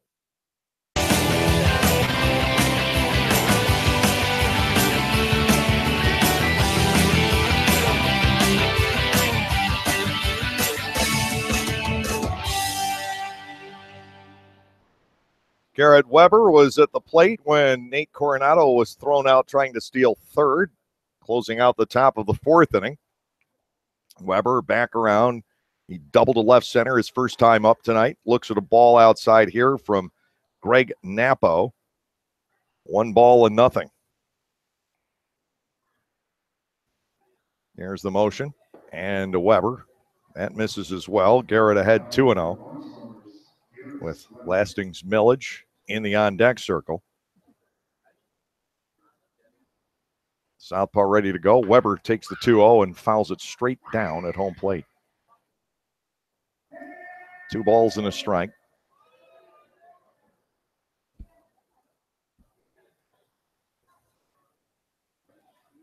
Left-hander peers in, has the sign. Weber looks at a second strike. We get to 2-2. Both pitchers are working with a reasonable amount of efficiency so far tonight as well. Weber beats the 2-2 foul. The count will continue. Napo's pitch count at 57 at the moment.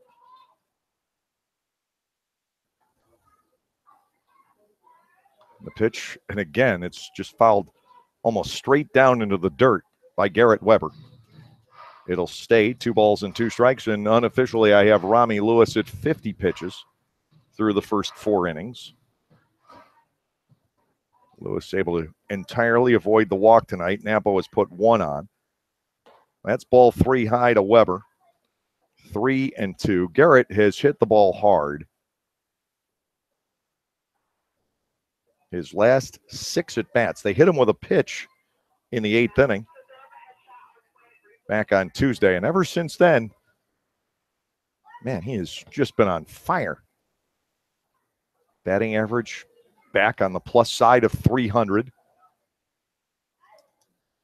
Here comes the payoff from Napo, fouled to the right, and this at-bat will go to pitch number 9. Lancaster 1, New Britain 1, top half of the 5th inning on a Thursday night. It's turned out to be a very nice Thursday night here in central Connecticut. Here comes the payoff pitch. Weber swings, and it's a towering fly ball to left center field. He got under it too much. Bierfeld is back. He will make the catch for out number 1. First time that Weber has been retired since the 6th inning Tuesday afternoon. 1 away. Millage will step in. Lastings walked in the 2nd inning.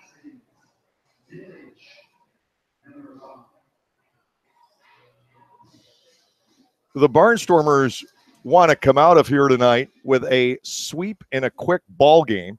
And obviously, New Britain is trying to avoid the sweep and get back on a winning path. Pitch is inside and low. Ball 1, strike 1.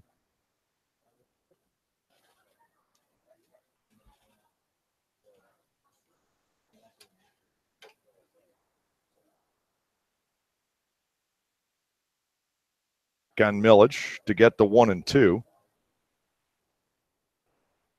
The Bees host the York Revolution, a 3-game series over the weekend. That's called second strike. The scoreboard was 1 ahead. That's 1-2 on Millage. Steve Janis and Nick Greenwood to start tomorrow here at New Britain Stadium. So the Barnstormers want New Britain to win those games, certainly, and try and drive York downward. Here's a 2-2 offering. Millage drives it foul in the direction of the carousel. 14 pitches here in the 5th inning. We're only on the 2nd batter.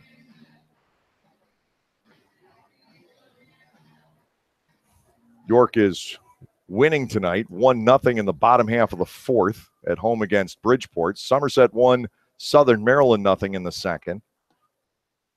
Ball 3 outside and low to Millage. He's working the count as Weber had.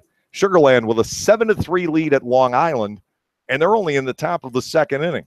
Each team scored 3 in the first. Sugarland's erupted for 4 more in the 2nd. Line drive by Lastings hit right at McGuigan. That is out number 2. The Barnstormers are hitting the ball very well against Napo.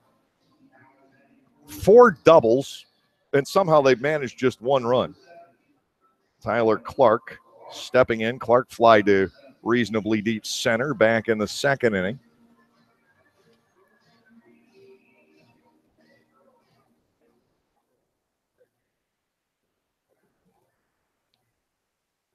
Delivery to Tyler is inside. Ball 1-0. Dustin Richardson had made the start for Sugarland tonight against Rafael Perez, who did not last the 1st inning. Swing and a miss on Tyler Clark. Barnstormers catcher up there at 1 apiece. Hinshaw, Griffin, and Krause scheduled against Rami Lewis in the bottom of the inning. Into the motion is Napo. He fires up and away. Now 2-1. Mark Krause with a 3-run homer off of Richardson. Nobody is slowing Krause down these days. Brian Pounds with a grand slam in the 2nd for Sugarland. Ball 3 is upstairs to Clark. 3-1. Bo Amaral waiting on deck. And if Clark walks, you might see him trying to steal.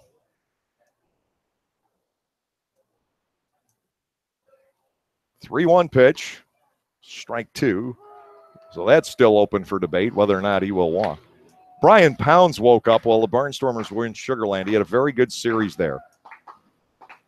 3 balls, 2 strikes, 2 outs. And the payoff pitch, Clark pops this up.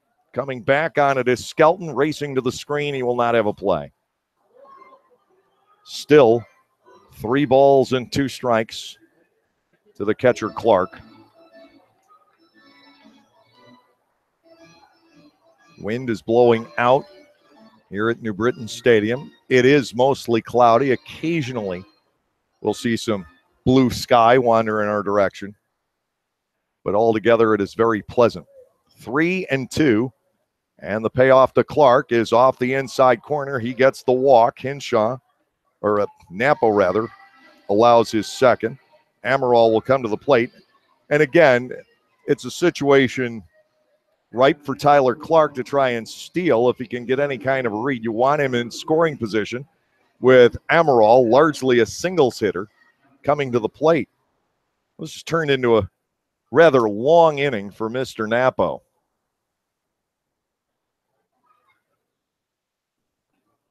.75 pitches thrown now. Clark out to a lead. The pitch to Amaral is popped up on the right side. This is playable. Griffin into foul territory, and then Kajimoto behind him. Kaji with the catch. That ends it on one pitch to Bo. No runs, no hits, no errors, and one runner stranded. Bottom half of the fifth coming up, and it's still a 1-1 tie.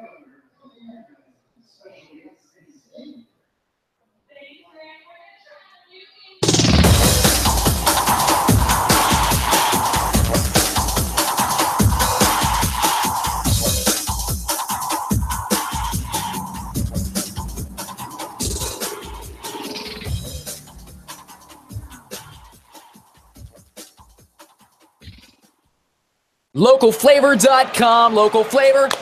Localflavor.com, local flavor. Excuse me, are you saying localflavor.com? Oh, yeah, it's where I save big bucks on all kinds of things. Home improvement projects, dining out, family fun, electronics, jewelry, clothing. I even bought my wife a fancy spa package for half price. Half price? Yep, you know all the deals you find in Clipper Magazine? I love Clipper Magazine. Well, they're all on localflavor.com too. And you can get them right on your phone thanks to localflavor.com's mobile app. Here, take a look. Well, this app is amazing. Look at all these restaurants, amusement parks, car washes, fitness centers. This is worth sharing about. Exactly. Localflavor.com online, the Local Flavor mobile app, and Clipper Magazine together. It's like a triple play. Do the cheer again. I'm in. Localflavor.com, local flavor. Come on, everybody! Localflavor.com, local flavor. Localflavor.com, local flavor.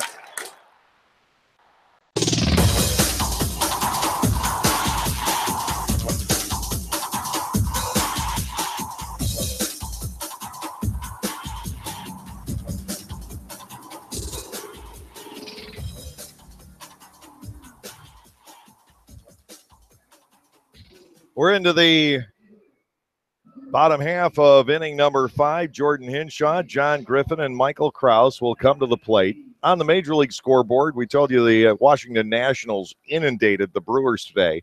15-2 was the final score at Washington. Max Scherzer picking up the win with 8 home runs to back him.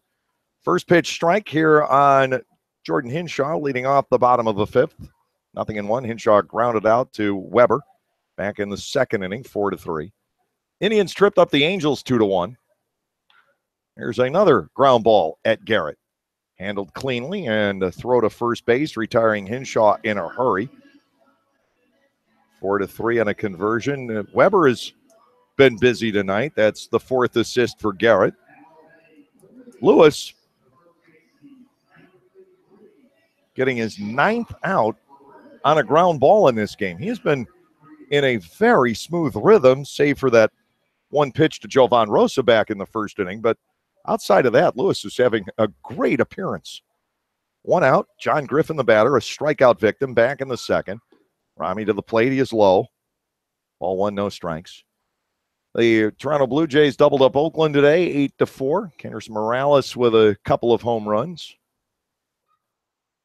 Yankees tonight lead Tampa Bay 2-0 in the second. Outside, and the Griffin 2-0.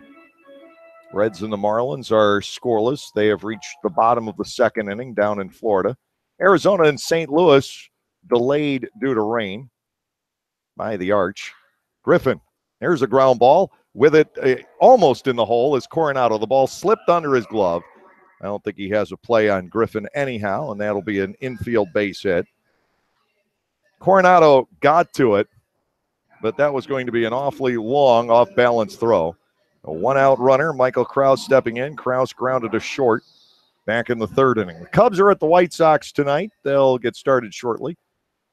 New York Mets in San Diego, and that's it on the short Thursday schedule around Major League Baseball. One-out runner here is John Griffin in the fifth inning. Michael Krause stands in. Lewis to the plate and low to Krause for a ball, 1-0. One of these pitchers is going to give way first.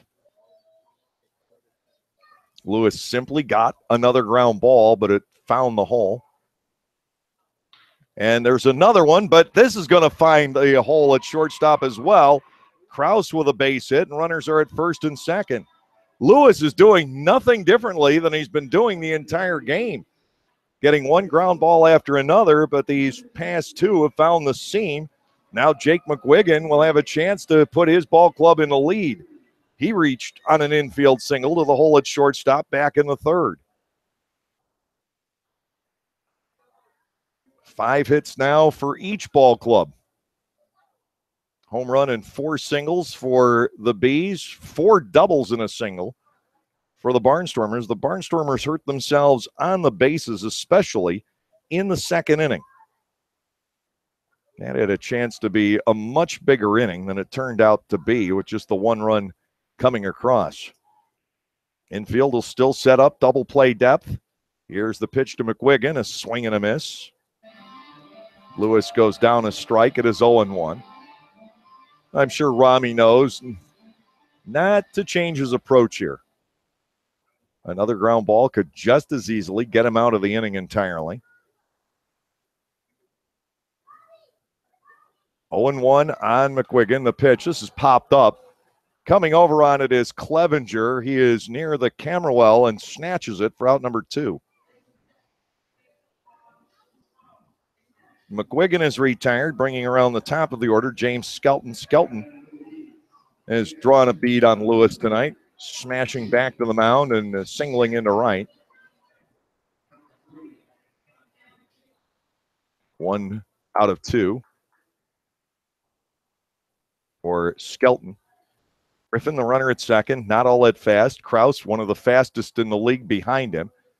And a Skelton first pitch strike. Lewis working ahead. It's 0-1. Rami in peril because of a couple of seeing eye base hits here in the fifth inning. In a 1-1 ball game.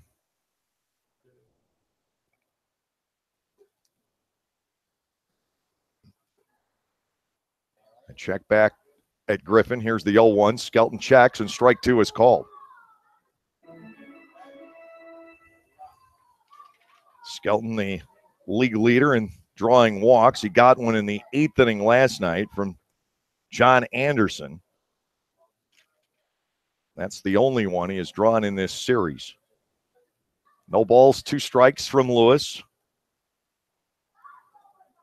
Rami glancing around. The target set toward the outside part of the plate. Swing and a miss. Skelton goes down on strikes. He fanned 3 times last night and also 3 times in the series opener on Monday. Chance goes by the boards for New Britain. No runs, 2 hits, no errors. The Bees strand 2. We're done with 5 and still even at 1.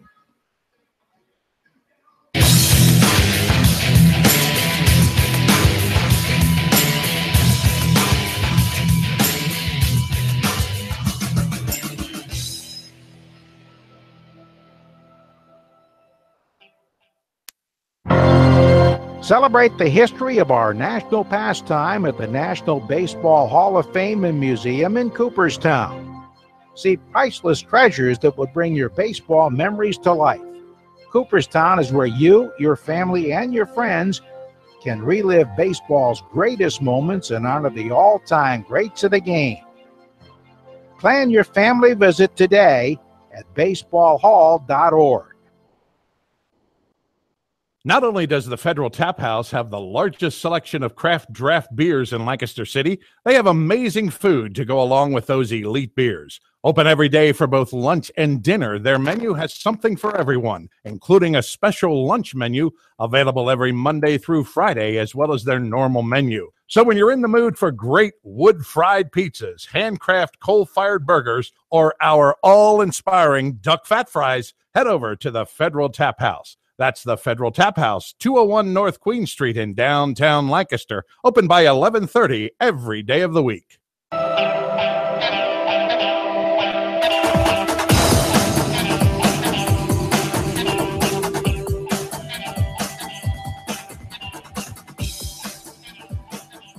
We are dead even going into the sixth inning. Trayvon Robinson, Steve Clevenger, and Cole Garner will step in to face left-hander Greg Napo, who's given up 5 hits and a couple of walks over 5 innings.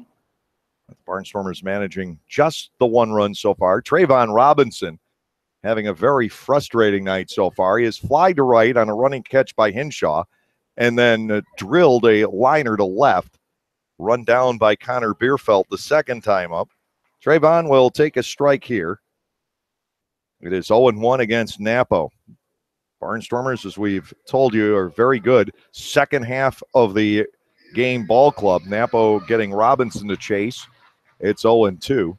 Barnstormers with a 68 run differential from innings 6 through 9 over the course of the season. 0-2. And a Trayvon low and covered up by Skelton. Robinson will hand the ball back politely.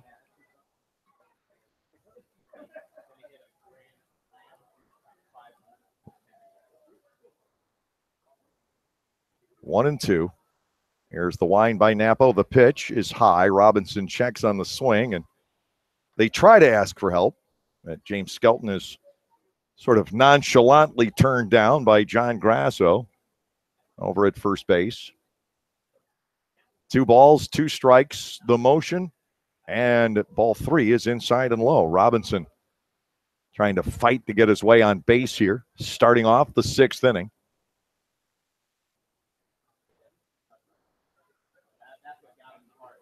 The windup by the left-hander. Here's the payoff, and that's ball 4 high. Napo walks his third. Steve Clevenger will come to the plate. Left on left matchup. Clevenger is flied to left and grounded into a double play. You may see him ask to bunt here.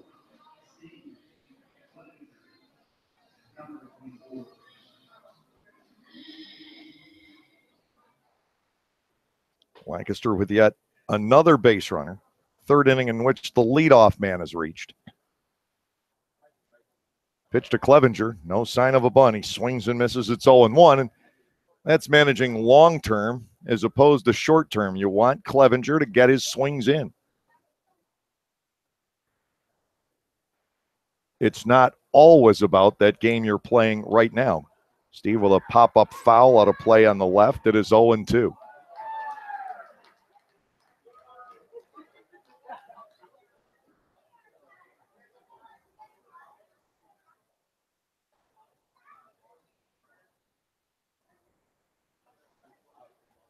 Two strikes the count.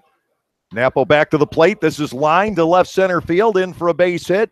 Bierfeld will cut it off, not slowing down at all as Robinson. He'll race to third. The throw coming into second.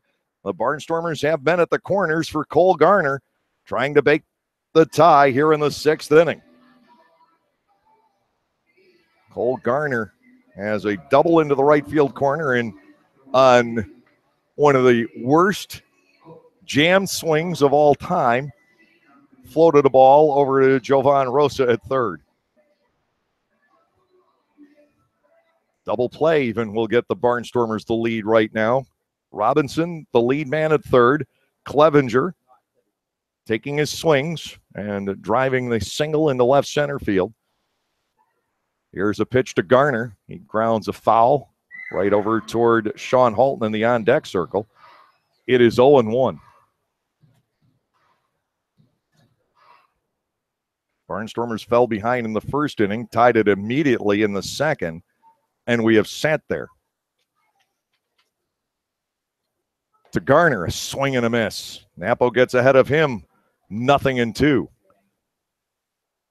Cole is 1 out of 3, getting the runners home from third base with fewer than 2 outs. Down 2 strikes here. Napo is ready to go. There's a swing and a miss, and Garner is gone on 3 pitches. I can't tell you the number of times that's happened to a Barnstormer this year with that runner at third base. Now 1 out, and Sean Halton will give it a whirl. He has 9 sac flies and can tie the franchise record with 1 here.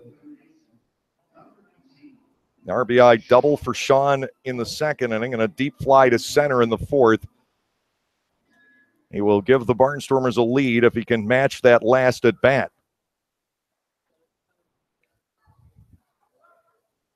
Robinson still at third, Clevenger at first. Halton will drive a ball out the center field. Hustling back on this is Krause all the way back, and the walls will not contain it. Sean Halton, with his first home run since the All-Star game, clears the batter's eye, and the Barnstormers lead 4-1. A 4 RBI night for Sean, his 17th home run of the regular season, and that was a monster to dead center field. That'll bring Stan Clyburn out of the dugout. The Bees skipper will huddle up with his crew at the mound as the Barnstormers all return to the dugout. Robinson and Clevenger scoring in front of the home run. That will be it for the starter, Napo. They'll go to the bullpen, and we'll identify the reliever when we come back. The Barnstormers have a 4-1 lead here on the Lancaster Barnstormers YouTube channel.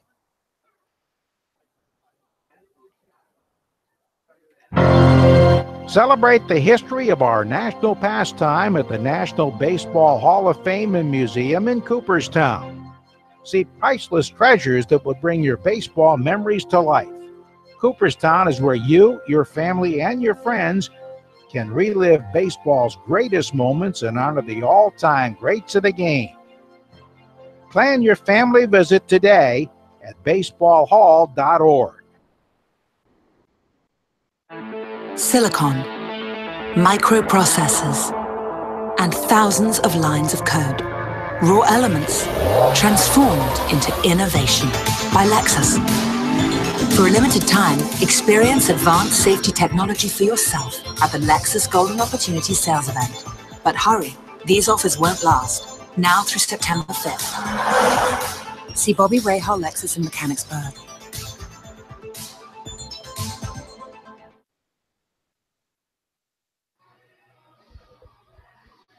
Well, the Barnstormers, once they get to the 6th inning, tend to come to life. They're not bad in the first 5, but once the 6th inning rolls around, this ball club has taken charge in games, and no more so than this series. Sean Halton with a 3-run home run, chasing Greg Napo out of the game, and now Casey Coleman steps in. Coleman is the grandson of Joe Coleman, a longtime right-handed starting pitcher back in the 60s and 70s, and a one-time pitching coach. I believe it was in the LA Angels organization. Had a chance to deal with him for a year or two in the minor leagues. First pitch strike from Coleman to Coronado. Nate's 1 for 2 with a double. Coronado has batted safely in every road game he has played to this point. Here's the pitch. It's off Skelton's glove, away. 1 ball, 1 strike, the count to Coronado.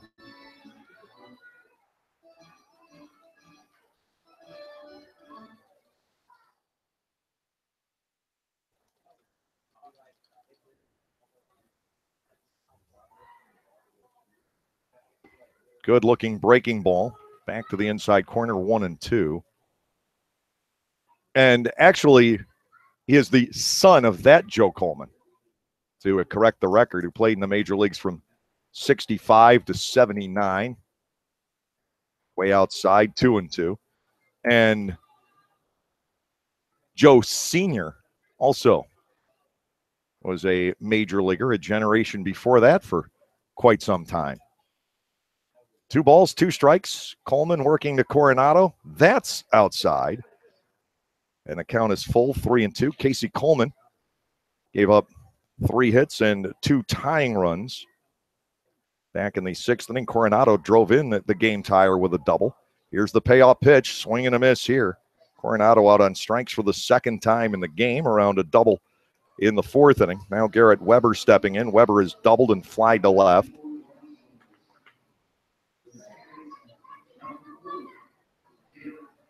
The grandfather, Joe Coleman, was a Philadelphia A back during World War II and a few years afterwards, and eventually went to the original Baltimore Orioles. He was a first-year Oriole in 54 and went 13-17 there after the move from St. Louis and finished up in Detroit.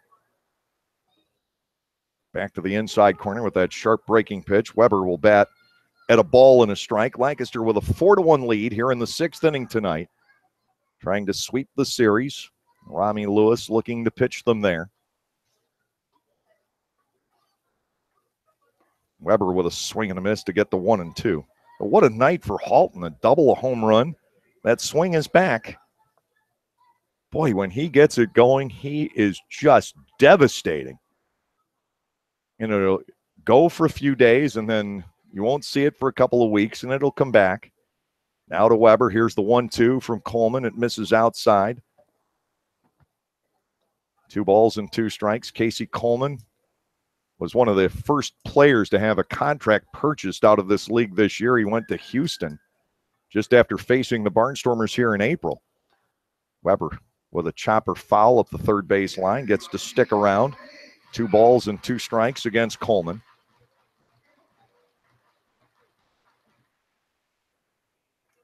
A couple of Barnstormers have struck out in this inning, but the others have reached base. Halton with the long home run to center. Weber swings and misses. So that's back-to-back Ks for Coleman. But before it happens, the Barnstormers pick up 3 runs, 2 hits, no errors, nobody left on. And now Lancaster needs 12 outs to get to the series sweep. The score, Barnstormers 4 and the New Britain Bees 1.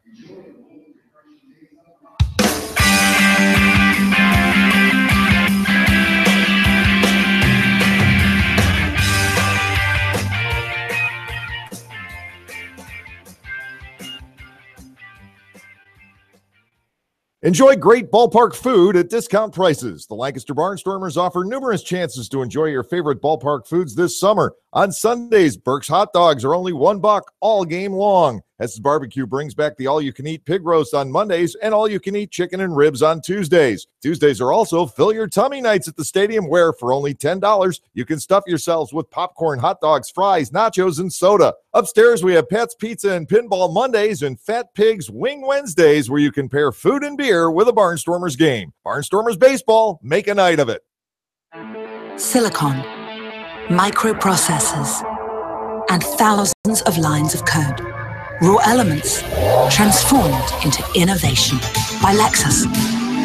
For a limited time, experience advanced safety technology for yourself at the Lexus Golden Opportunity Sales Event. But hurry, these offers won't last. Now through September 5th. See Bobby Rahal, Lexus in Mechanicsburg.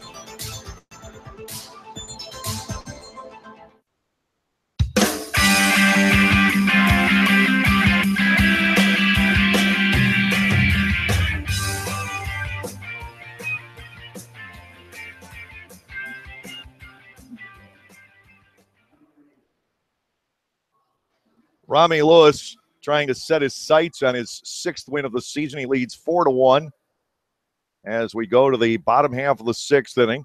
Yusuke Kajimoto leading off. Kaji is 0 for 2 on the ground tonight. There's a bunt back toward the hill. Lewis will field and shovel backhanded to Clevenger. Nicely done. The conversion 1-3, 1 out here in the 6th as Kajimoto tries to catch the defense off guard. It does not work. 1 out. And here is Jovan Rosa. Rosa homered to give New Britain the early lead tonight. And the other time up, he flied out to reasonably shallow right field, not right next to the infield by any means. But Garner did have to come in to make the play. 1 out, nobody on board. Lewis will go to work on Rosa, and the first pitch is up, ball 1. Rami's allowed 5 hits, the home run, and at least 3 ground ball singles, if not all 4 on the ground. I think they all 4 were. Next offering, Rosa slices a foul that I think went right down the walkway toward the concession stands. Again, this is the one ballpark that's not of the bowl variety. All the concessions and offices are underneath, and you come in and climb up to your seat here instead of walking down. Foul ball is back. 1 ball and 2 strikes. To get to our perch up here, we have to take an elevator or the stairs. That all depends on how much gear I'm carrying at the time. 1-2. Rosa pops this up right side. Clevenger and Weber converging on it. It's Garrett's play. That is out number 2. Lewis gets through Rosa. Craig Maddox to the plate. He is 0 for 2. Steve Clevenger making the defensive play of the night against Maddox back in the 4th inning, taking a double away from him down the line.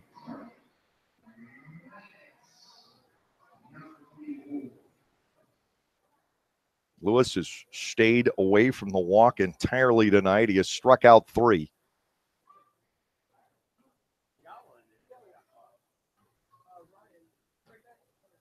To Maddox, first pitch across the knees. It is 0-1.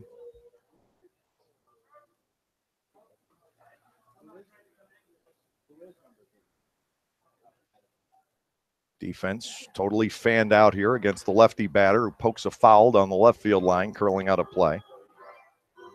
0-2 from Rami Lewis to Craig Maddox.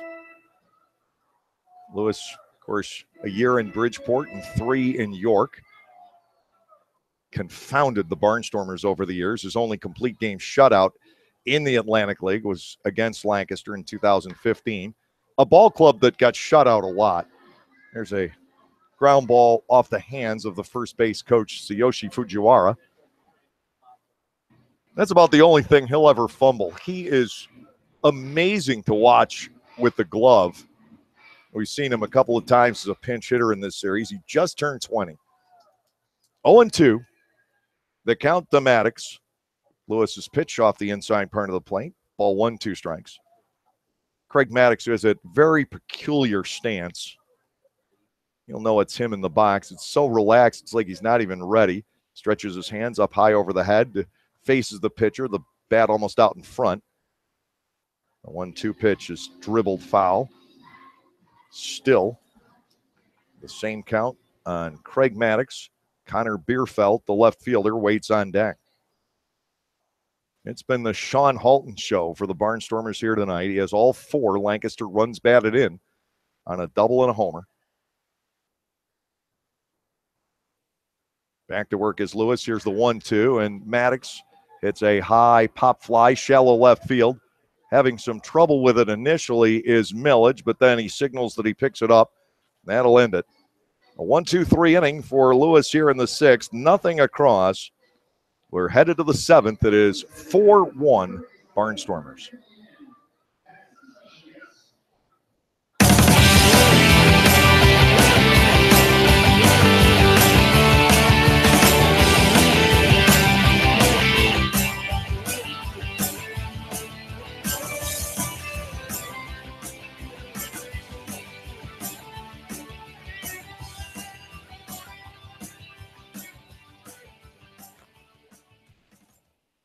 Lancaster Bible College has been around since 1933, but did you know that they offer degrees in much more than just Bible? LBC offers degrees in criminal justice, business, professional counseling, and more, as well as graduate and seminary degrees in areas like Christian care, chaplaincy, education, and leadership studies. To learn more about LBC and the programs they offer, visit lbc.edu. That's lbc.edu. Enjoy baseball and music this summer at Clipper Magazine Stadium. No matter what your taste in music might be, we have a night for you. Rock, oldies, country, funk, jazz, we have it all covered over 8 weekend nights this season. Each of those evenings will kick off with a Barnstormers game at 6:30. Following the baseball action, music will take the spotlight to complete our entertainment doubleheader. Check your Lancaster Barnstormers pocket schedule or our website at www.lancasterbarnstormers.com to check out the concert dates. Barnstormers Baseball. Make a night of it.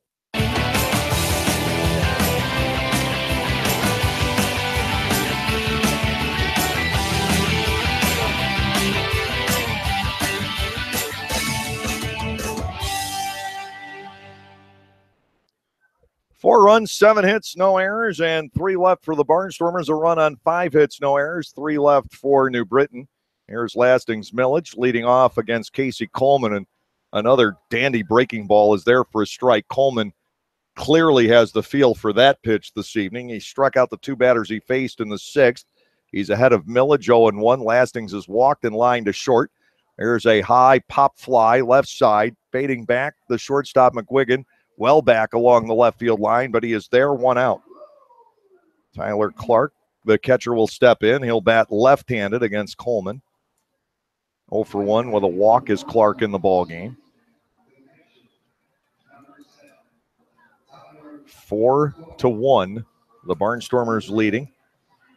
The first time that Rami and Tyler worked together as the infamous Lewis and Clark battery, it did not go very well.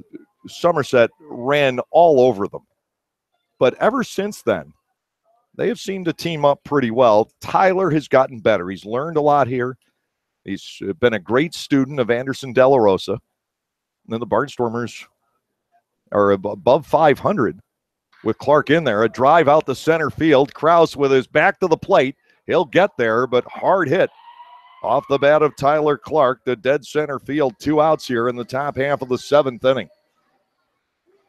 Clark put a charge in that. Krause, fortunately for the Bees, unfortunately for Clark, was paying him some respect. I think other teams are likely to look at the stats and play Tyler shallow. And if Krause had been there, that's probably a triple. Bo Amaral will step in, 1 out of 3 for Bo tonight. He may try to stretch the inning out a little bit. Coleman twists. He'll bring it home, and Amaral, first pitch swinging, chops at the first. I lied. It's a 5-pitch inning. There was a 4-pitch inning earlier for Greg Napo. So Casey Coleman shutting the door on the Barnstormers in a hurry. Here in the top of the 7th, we have reached the stretch tonight. It's 4-1 Lancaster.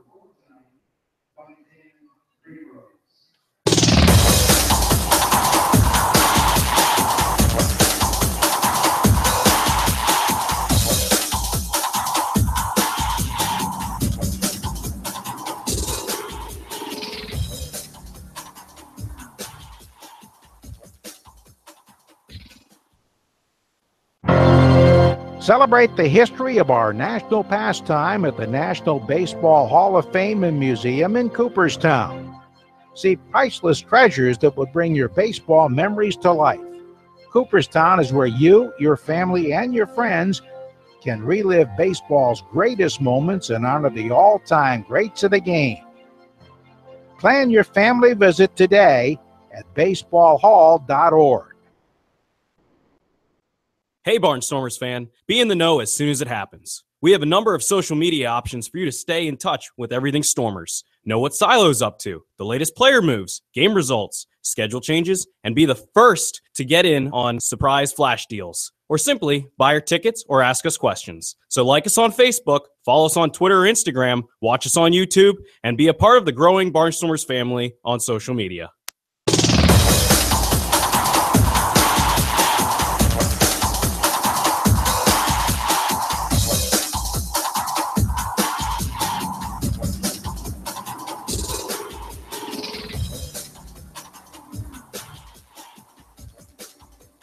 Connor Bierfeld, Jordan Hinshaw, and John Griffin to face Rami Lewis as we go to the bottom of the 7th inning. Lewis only 73 pitches into his game. He's had to deal with just 5 base runners so far, 4 singles and a home run. Working with the 4-1 lead as we head into the lower half of the 7th inning. And I am curious to see how the Barnstormers are going to play the bullpen tonight. And I think a lot of it will have to do with the weather forecast.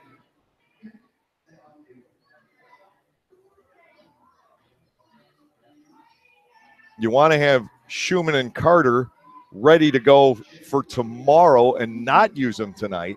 But if you think you're going to get rained out tonight, rained out tomorrow night, you'd want to use them tonight so they don't have a long layoff by the time we get to Saturday and possibly even Sunday.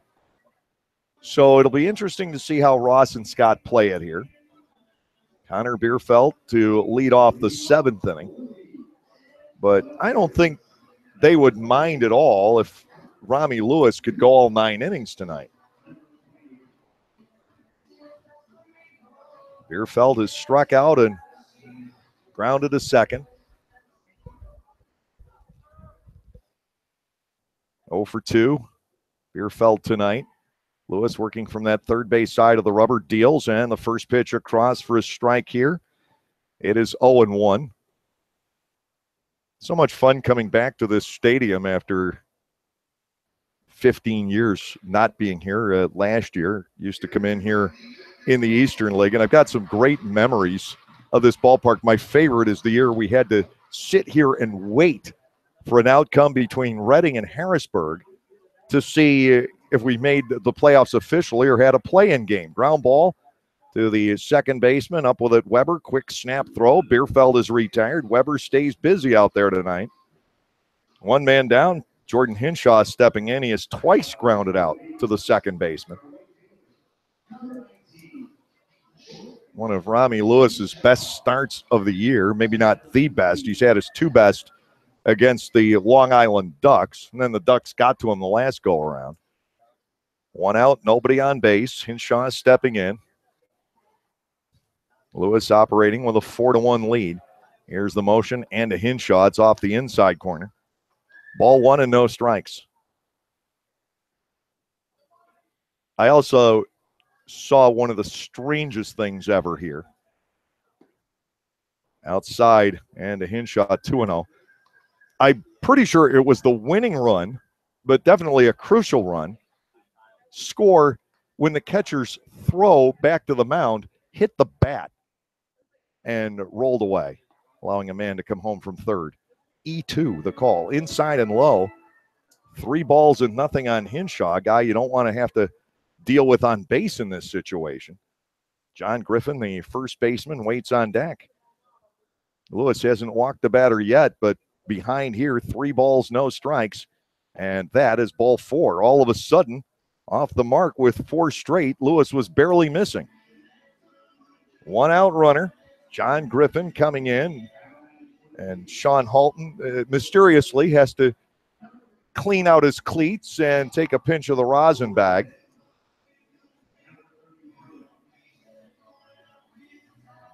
All of that telling Rami, I got your back, and you're perfectly all right. Just settle it down. John Griffin, the batter, he has struck out and reached on a base hit to the hole at shortstop. Infield set, double play depth, Lewis to the plate, and that is the 5th in a row out of the zone.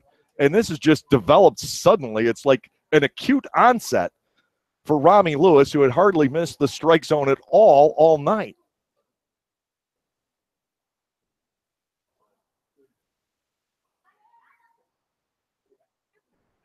Hinshaw bluffs, doesn't go, and Griffin puts a charge into a ball out to left center field. Back it goes, but tracking it down is Millage, and Lasting's there deep into the alley in left center field to make the catch. Griffin didn't quite get all of it, and Millage there to make the play. 2 outs. Michael Kraus to the plate. He's 1 for 2. He has grounded out and singled. 83 pitches for Rami Lewis here tonight through 6 2/3 innings.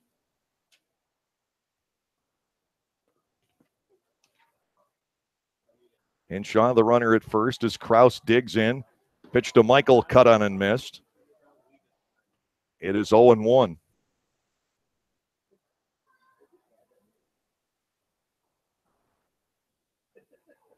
Rami went 7 against the Ducks back on July 3rd. The first, keeping Hinshaw honest. Jordan Hinshaw certainly looking like he wants to run. It's a 4-1 ball game. The Barnstormers leading in the bottom of the 7th inning.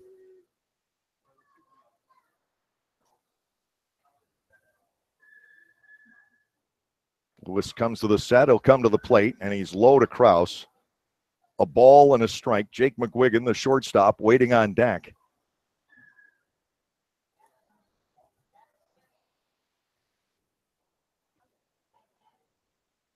Here's the 1-1, swing and a miss. That was an off-speed pitch and a beauty. It had Kraus way out in front, 1-2.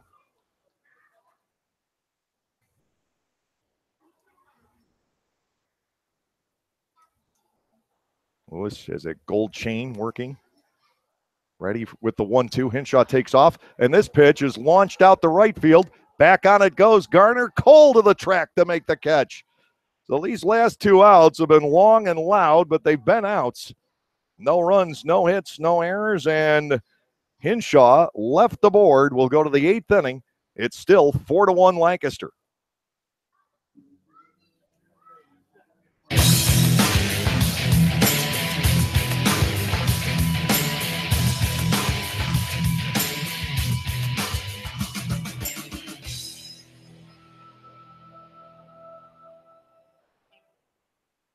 After you juggle the kids, sports, homework, housework, and squeeze in a moment for yourself, there isn't much time left to plan activities to keep your family having fun together. So give yourself a break and head to Strasburg Railroad, where the 45-minute steam train ride is just the beginning. There are family-friendly train events, vintage baseball, shop tours, a steampunk weekend, plus our popular Day Out with Thomas trains. The fun is as endless as your imagination. Reserve your tickets at strasburgrailroad.com.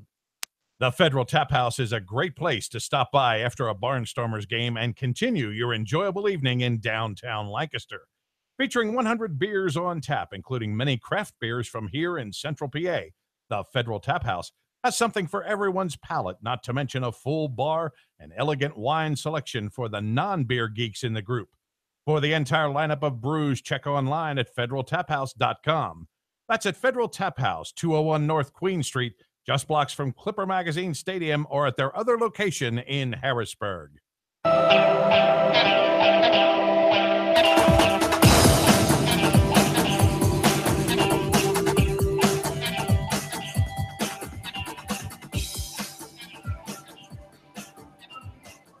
Left-hander Brandon Fry comes on in the top of the 8th inning. The Barnstormers have seen him twice already in this series for a fairly short duration. He faced just 2 batters in the contest last night. He got a double play out of Trayvon Robinson, then gave up a leadoff single to Steve Clevenger, and of course that run scored in one of those moments of baseball injustice.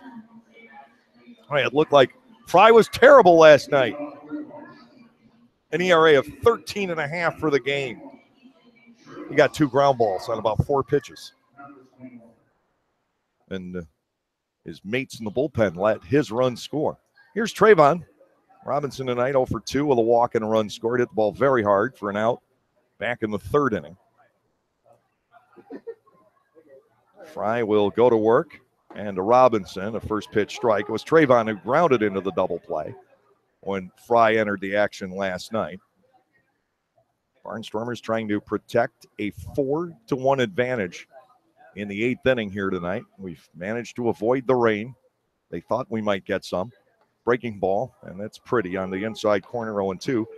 Casey Coleman faced 5 batters and retired everybody, 2 on strikes.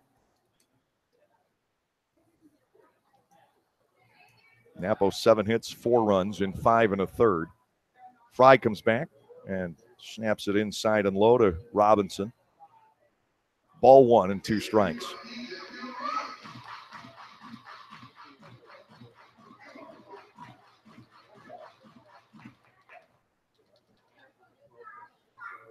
Stockly built, switch hitting outfielder Trayvon Robinson. Awaiting the 1-2 offering. Fry brings it home. It's grounded foul the other way as Robinson protects the plate. Still 1-2. Steve Clevenger on deck, and then Cole Garner. And then you have to deal with Halton, and Sean has found it again. And that is great news for the Barnstormers. He can carry a team on those big shoulders when he gets that swing down. 1 ball and 2 strikes. Fry to Robinson, fooled him, a swing and a miss. Robinson took off, but Skelton handled it before it got in the dirt. 1 away, here's Clevenger. Steve's 1 for 3. And a base hit for him back in the 6th inning. He also scored in front of the Halton home run. Jake McGuigan, James Skelton, and Yusuke Kajimoto are scheduled in the bottom half of this 8th inning. I don't see any action in the Barnstormers bullpen, but it's not to say that it's not happening. You have to look at the right spot at the right time to see if there's somebody throwing. I don't think there is, but I can't swear to it. 0-1. The count on Clevenger. Fry comes back, kicks and fires. Clevenger goes the other way toward the line. Bierfeld sprinting over. He's there. 2 outs in the inning. Cole Garner will come to the plate. Brandon Fry has been very good for Stan Clyburn for the past couple of seasons. A reliable reliever. He is in the league lead once again in appearances, 45 to 44 for Bridgeport's Zach Groats. Unless Groats has somehow found his way into the game tonight. York, by the way, still up 1-0 over Bridgeport in the top of the 7th. Somerset 1-0 over Southern Maryland in the top of the 5th. Here is Cole Garner, and a first pitch fastball is in there, strike 1 call. It's tough to shut that Bridgeport team out. Chase Hutchinson now in relief in that 7th inning. Garner with a swing and a miss. Fry's got him 0-2. He struck out on 3 pitches against Greg Napo back in the 6th inning, but he did have a double and a run scored early.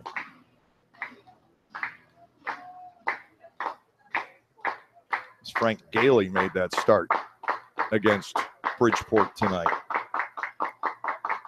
No balls and 2 strikes with 2 away. And a Garner just nicked it foul to stay in there. Still 2 strikes in the count.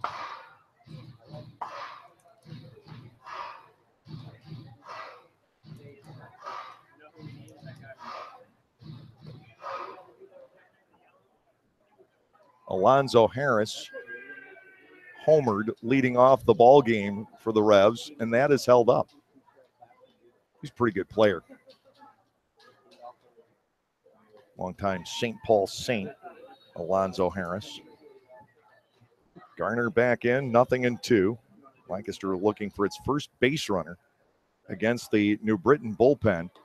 Fastball is high, 1-2. Tyler Clark with a deep out last inning. Clevenger, ball hit out the left that was tracked down toward the line, not tattooed.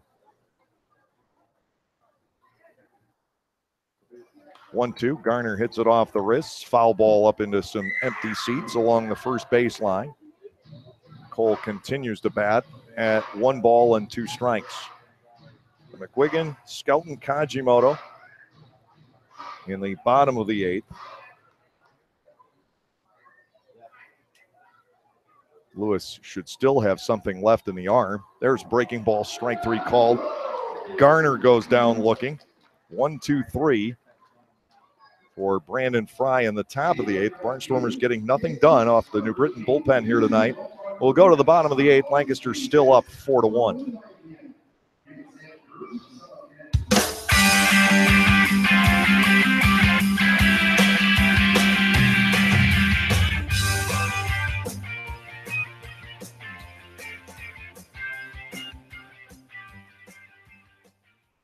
Gockenauer Appliances in East Petersburg is your hometown appliance store with hometown values. We always give back to our community, and this year we are proud to be a sponsor of the East Petersburg Amphitheater Project. Stop in and purchase from us and keep your money here, helping others in your community. We are back again this season with a $25,000 giveaway at the stadium, and you can stop in and register for a Barnstormers game jersey. We want to be your appliance store and give back to all of you. Gockenauer Appliances in East Petersburg.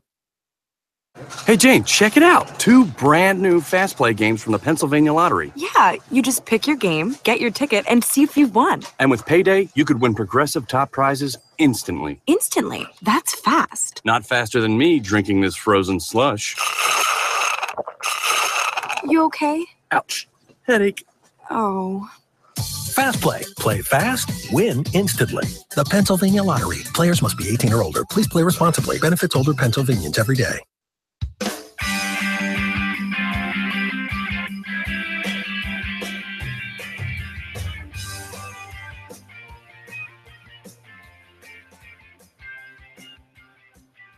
Daniel Moskos will work the bottom half of the 8th inning. Rami Lewis goes 7 tonight, giving up 5 hits and a run. That was on a first-inning homer. He walked 1, struck out 3. Great performance by Lewis. And now the bullpen is asked to pick up 6 outs on his behalf. Moskos facing Jake McGuigan, leading off the 8th. It's the 38th game for Moskos, which will tie him with Scott Schumann and Kevin Munson for the ball club lead, at least temporarily. McGuigan tonight, 1 for 2, infield base hit, and he's fouled out. First pitch here, fouled away. Moskos getting ahead at 0-1, the former Pirate, one-time Clemson Tiger.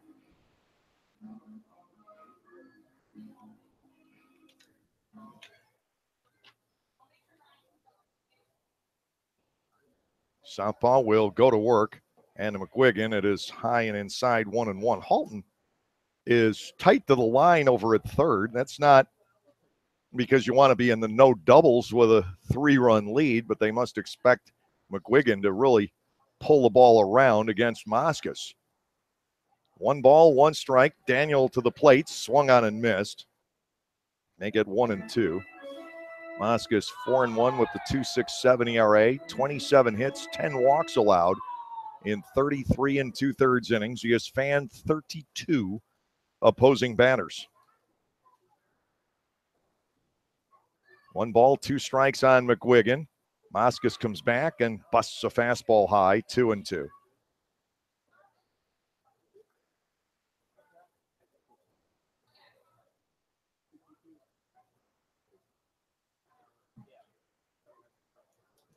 Important to establish control of an inning here. Moskos with the 2-2.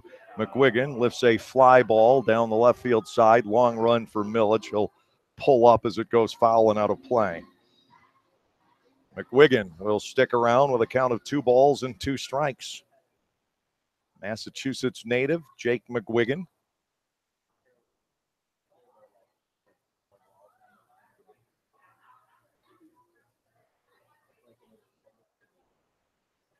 Two, the continuing count, the pitch, fastball missing away. And Moskos in danger of walking the number 9 hitter, leading off the lower half of the 8th inning. And that, under no circumstances, would be a good thing. Payoff pitch to McGuigan is lifted out toward right field and toward the line. Sprinting over is Garner. He'll set up underneath to make the catch. Moskos gives McGuigan a pitch to hit on the 3-2, and he flies out to right. James Skelton will come to the plate. Skelton is 1 for 3. Moskos has only allowed the first battery faces to reach base in 9 out of his 38 appearances. You hold a team to a .237 on base percentage in that situation. That's getting the job done really well. To Skelton outside, a ball, 1-0. One of the problems that last year's team had was that seemingly everybody in the bullpen consistently allowed that first guy to reach base. And that spelled nothing but trouble for the Barnstormers. Foul back. It is 1-1. And it was guys that were part of that great bullpen down the stretch in 15, and they just could not find the same magic. The Yavolis and the Gracies and the Lambs. 1 ball, 1 strike. And a Skelton pulled foul on the ground up off the hands in the New Britain dugout and tipping off the fingertips into the crowd. Nice assist from the dugout. Skelton batting 1 and 2. 1 out of 3 for Skelton here tonight. He has 6 hits against the Barnstormers this year, 2 of them home runs. 1 last-ditch home run in the 9th, and the other one a leadoff home run, first pitch of the game. Swing and a miss. Moskos sets down Skelton. It has been a very rough series for James. 2 outs, and here is Kaji. Yusuke Kajimoto 0 for 3. Tried to bunt his way on back in the 6th inning, but Rami thwarted that with a nice defensive play. Lewis defended his position very well tonight, along with pitching a heck of a ball game. 2 outs. Kajimoto standing in with Rosa on deck. Lancaster up by 3. And to Kajimoto, a fastball cut on and missed. No balls and 1 strike.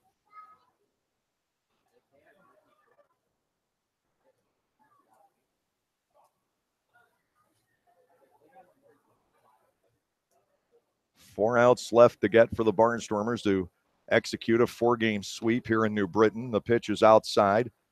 Kajimoto batting 1 and 1. Halton, Coronado, and Weber will bat in the 9th inning for the Barnstormers.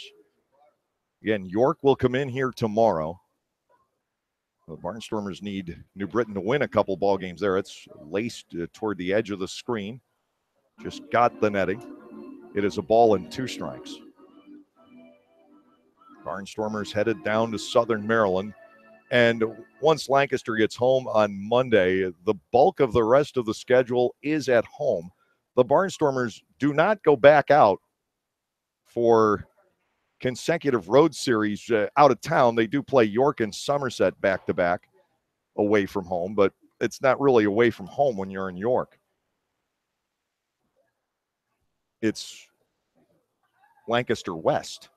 And for them, Clipper Magazine Stadium is York East. 2 balls and 2 strikes. And that's a line drive down the left field line, foul off the bat of Kajimoto.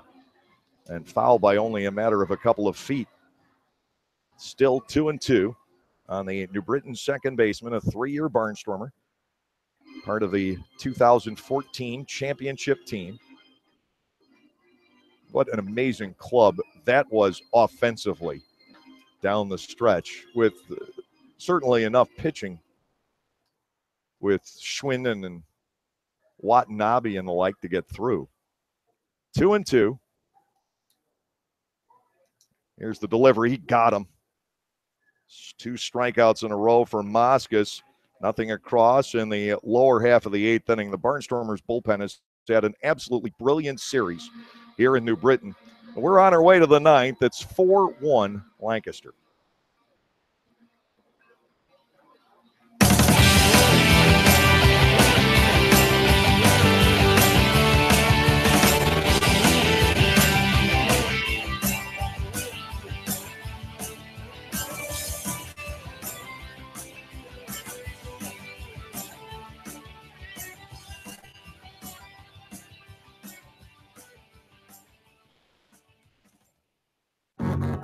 We can't help but always want more, especially on the road.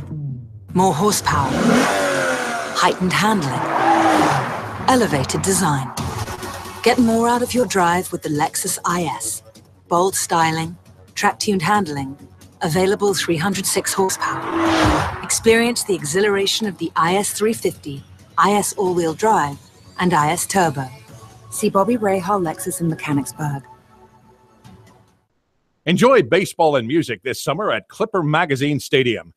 No matter what your taste in music might be, we have a night for you. Rock, oldies, country, funk, jazz. We have it all covered over 8 weekend nights this season. Each of those evenings will kick off with a Barnstormers game at 6:30. Following the baseball action, music will take the spotlight to complete our entertainment doubleheader. Check your Lancaster Barnstormers pocket schedule or our website at www.lancasterbarnstormers.com to check out the concert dates. Barnstormers Baseball. Make a night of it.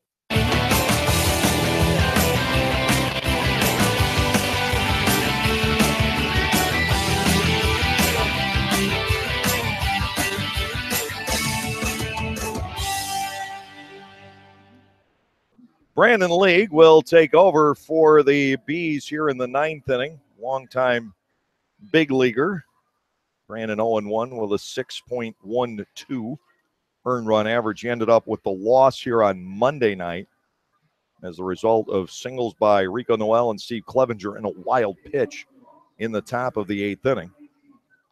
Here is Halton, who has driven in all four Barnstormers runs tonight. A double inside the bag at third in the second, a three-run homer to dead center in the sixth.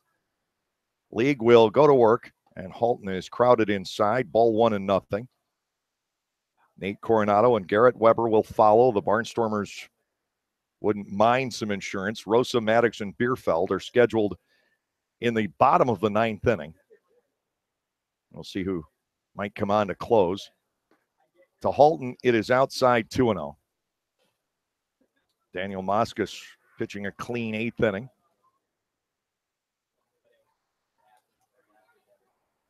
Theoretically, he could stay in. Halton awaits the 2-0. That's fired right through. Strike taken. It is 2-1.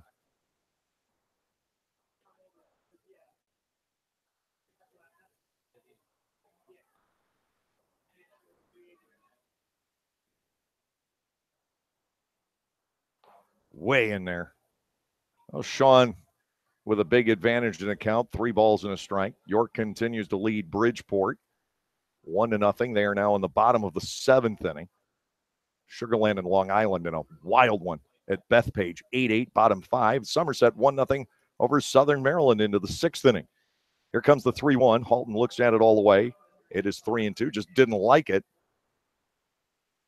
Brandon League has gone to a full count on the leadoff batter in the Barnstormers half of the ninth inning.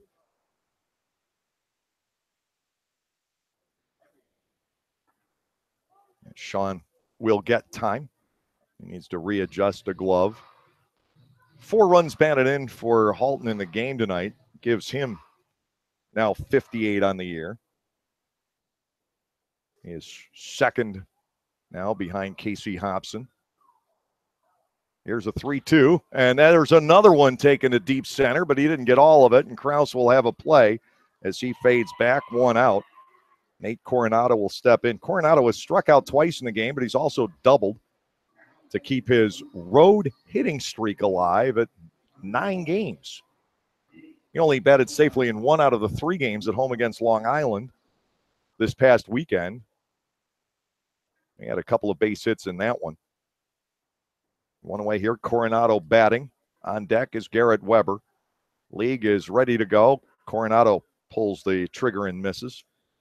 He's seeing a lot of breaking balls right now as Nate, and that's an adjustment that teams have started to make to him. And he'll have to adjust back. Here's the 0-1. Swing and a miss again. League's got him 0-2. It was the same pitch, the same swing, the same miss. Coronado back in at 0-2. The Barnstormers still don't have a base runner against the New Britain bullpen tonight. In on the hands, bounced foul over toward Josh Bell, who still has good hands. 2 strikes remaining.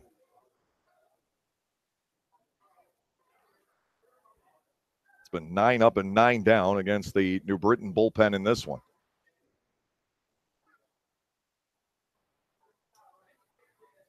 The Barnstormers bullpen wouldn't mind 6 up and 6 down. Fastball is outside. Coronado batting at 1-2 against League. Lancaster got the 4 runs against the left-handed starter, Greg Napo, driving him out after 5 1/3. League ready to go. Here's the 1-2, outside and low. The block made by Skelton.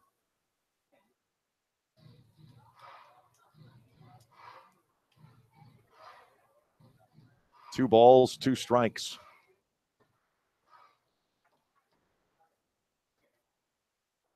Sugarland lost Michael Nix, their ace. He goes to Taiwan. High fly ball toward right center field. Hinshaw is over. He'll make the catch. Coronado becomes the second out. Here is Garrett Weber.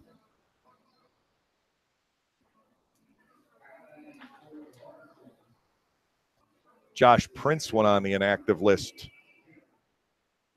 for Sugarland today. Hit a home run last night. Jonathan Albaladejo and Corey Reardon both signed away from Bridgeport. That's really going to put a dent in them. They have lost 3 starters in their closer now. First pitch bends across, 0-1. The count on Weber. So Luis Rodriguez is going to have to find reinforcements.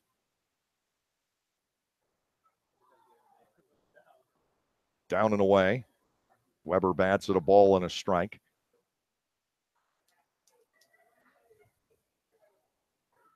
Bridgeport at the moment on top in the Liberty division, but Somerset could pass them if the 2 scores hold tonight. Grounded foul. Bell would have had to dive for that one. League facing Weber at 1-2. So whoever pitches the bottom of the 9th has to face the heart of the order with a 3-run lead to get the Barnstormers on the bus and headed south.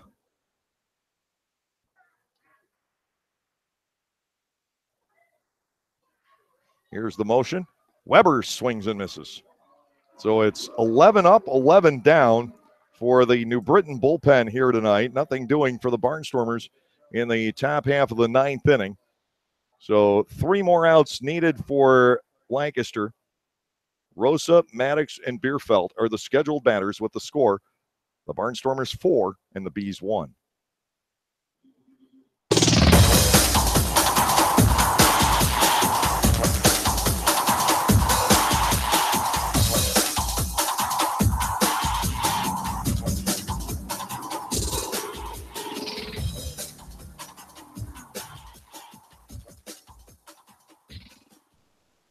Localflavor.com, local flavor.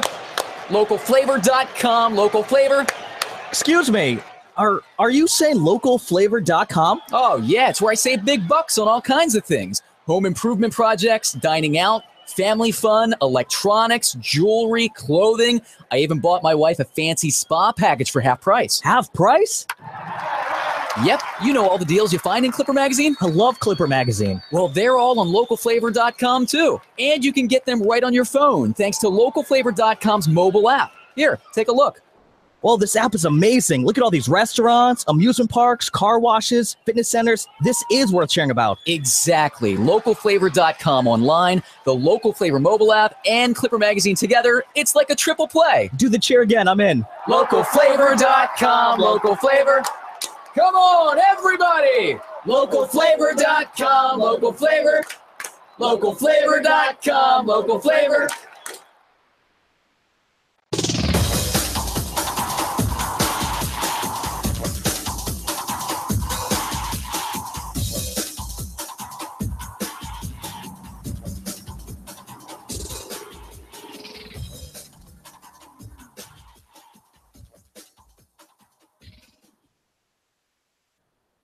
We head to the bottom half of the 9th inning. Lancaster leading by 3, which means it is a save opportunity. And it is a save opportunity for Kaohe Downing, who has done it in the past in the Can-Am Association. He had 10 saves at Trois-Rivières in 15 and 15 saves between Trois-Rivières, or Three Rivers if you prefer, and Sussex County a year ago. So he's familiar with the role. His first chance as a Barnstormer. Lancaster wanting to keep Scott Schumann and for that game tomorrow night if it is in fact played. Downing coming on in the closing situation here in the bottom of the 9th inning. 5'11" 180-pound right-hander from Honolulu. And he has closer stuff, so through the heart of the order. Downing 2-0 with a 2.56 ERA. He's given up only 26 hits in 38 2/3 innings. He's walked 22, most of those early. Jovan Rosa will lead off against him. Rosa is 1 out of 3. He hit a home run back in the first. He has fly to right and popped the second since then. This the key batter of the inning. Downing to the plate, and his breaking ball back to the inside corner on Rosa. It is strike one. And that is a good beginning for the right-hander. Downing is not young. He's 31 years old. And he had one chance, a brief stint at AAA. Most of his time in the affiliated minor leagues was at a much lower level than the American Association and the Can-Am Association prior to this year.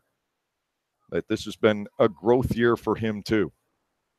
Ball one, strike one. The count on Rosa after the fastball is up. Defense back all the way around. Downing's pitch, breaking ball, swing and a miss. He has Rosa at a ball and 2 strikes. 4-1 Lancaster here in the bottom of the 9th inning. Daniel Moscas worked the 8th. He retired the side in order, striking out 2.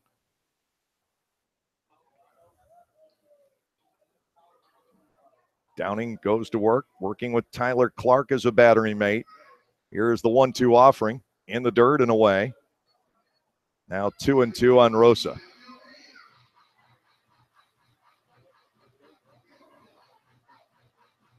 Maddox and Bierfeld to follow. Maddox, the one left-handed batter in the group. Downing has been about equally effective against both right and left-handed batters. Opposing hitters overall only 188 against him. 2 balls and 2 strikes, and that is up 3-2. Now you got to worry about the walk, and you have to worry about the mindset of Downing closing for the first time this year. Ordinarily, you'd have Anthony Carter in right now, but you have to manage a little bit differently with that game looming tomorrow night. 3-2, Downing to the plate, and it's ball 4. He walks Rosa leading off after having him at 1-2, and that gives a sprinkle of hope through the crowd here at New Britain Stadium. Craig Maddox will come to the plate. He is 0 for 3. Closing isn't about how good of a pitcher you are. It is about the mental game. A confident closer is a guy who can come in and throw hard and throw strikes in the late innings. You're fresh. The hitters are not. Smash into right field. The tying run's going to come to the plate. Rosa will stop at second. Rosa and Maddox are on. Connor Bierfeld will come to the plate. He is 0 for 3 with a strikeout and 2 groundouts. The top home run hitter on this New Britain ball club. So a situation here not all that safe for the Lancaster Barnstormers. And you've got Downing, who has not given up a run since June 11th. But again, he was in a comfort zone working 6, 7, and 8. In the 9th inning, when you're trying to nail down a win, it's a totally different mindset. He has walked Rosa. He's given up a base hit to Maddox, and here is Bierfeld. 0 for 3 on the night. Infield will set up, double play depth, Downing to the plate. The breaking ball is lined toward left center field, and it's going to be in for a base hit as Amaral was playing far back. Bierfeld driving in a run. It's 4-2, and Jordan Hinshaw comes to the plate as the possible winning run. So the scoreless inning streak comes to an end for Kaohi Downing at 17 innings of work. Scott Patterson is going to pay a mound visit, trying to settle Downing down here after a walk and a couple of base hits, and those 2 base hits were both on the first pitch as he's been trying to throw strikes. Maddox at second, Bierfeld at first with the tying run, still nobody out in the inning. So the Bees have a chance to pull one out in the 9th, and all because the Barnstormers are trying to set up for a game tomorrow. You have to manage this one differently. Each game is not its own separate entity. Patterson who is among the top 5 Barnstormers in saves all time. He ranks 3rd behind Urquidez and Hamulak. Looking to coach Downing through this. Maddox at second, Bierfeld at first, Hinshaw stepping in. You have to be thinking about the bunt here, trying to get the tying run into scoring position. Hinshaw digging in. He has walked and he has grounded out twice to second. Downing comes set, and to Hinshaw, bouncing ball toward the middle. Coronado's got it, steps on second, throws to first, double play. 2 are out. Hinshaw slamming his helmet down in disgust over at first base, and now Downing just needs to retire one more, and the tying run is all the way back to the plate, but it's in the dangerous John Griffin, who hit a home run here last night, 1 out of 3 for Griffin.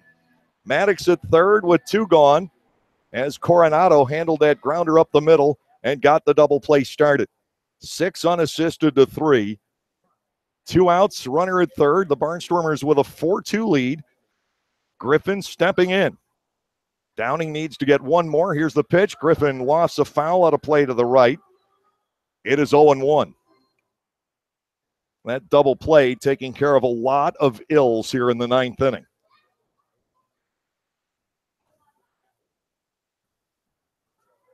Nothing in 1 on Griffin. 4 home runs on the year.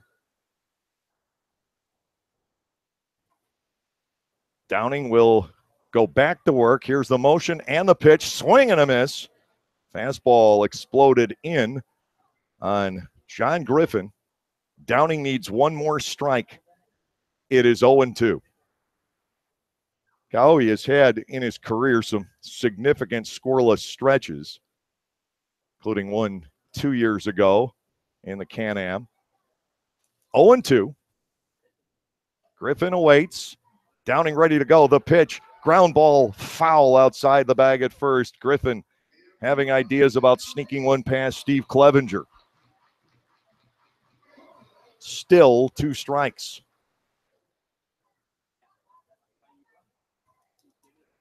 Barnstormers are 1 strike from a sweep here at New Britain Stadium. They are 6-0 in this ballpark this season. 0-2. Griffin awaits. The target is set by Clark. A look toward third and the pitch fouled off. Griffin will get at least one more. Michael Kraus, the center fielder, waits on deck. If Griffin somehow reaches, Kraus would have a chance to win it.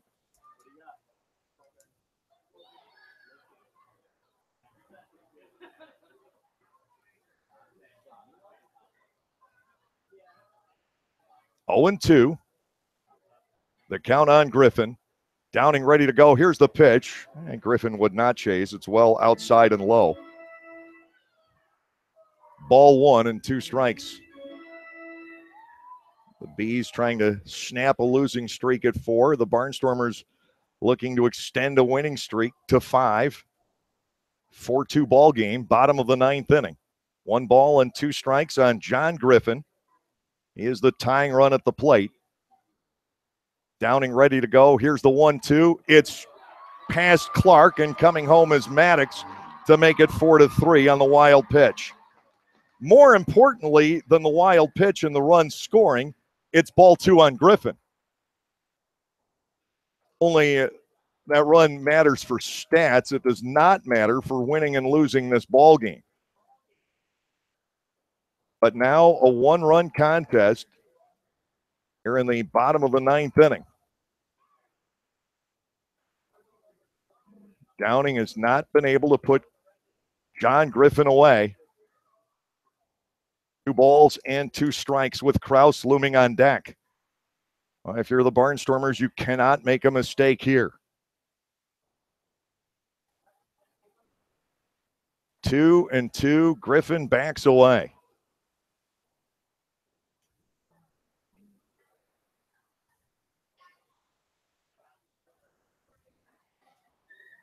Here's the set and the pitch. Poked foul once again. John Griffin not going down, not conceding this ball game at all. Lancaster 4, New Britain 3, bottom of the ninth, 2 outs, bases empty. And thank goodness that wild pitch happened after the double play and not before.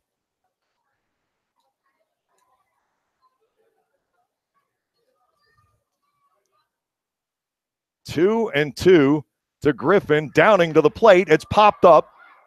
Hopefully we'll end it. Coronado and Griffin and Weber. It's Weber securing it.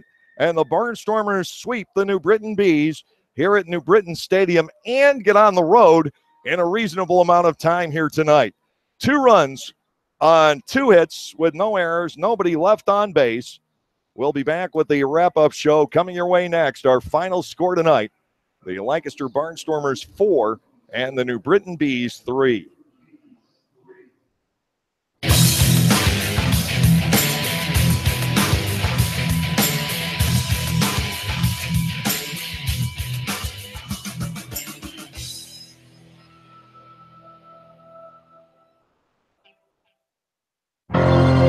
Celebrate the history of our national pastime at the National Baseball Hall of Fame and Museum in Cooperstown. See priceless treasures that will bring your baseball memories to life. Cooperstown is where you, your family, and your friends can relive baseball's greatest moments and honor the all-time greats of the game. Plan your family visit today at baseballhall.org. Not only does the Federal Tap House have the largest selection of craft draft beers in Lancaster City, they have amazing food to go along with those elite beers. Open every day for both lunch and dinner, their menu has something for everyone, including a special lunch menu available every Monday through Friday, as well as their normal menu. So when you're in the mood for great wood-fried pizzas, handcraft coal-fired burgers, or our all-inspiring duck fat fries, head over to the Federal Tap House. That's the Federal Tap House, 201 North Queen Street in downtown Lancaster, open by 11:30 every day of the week.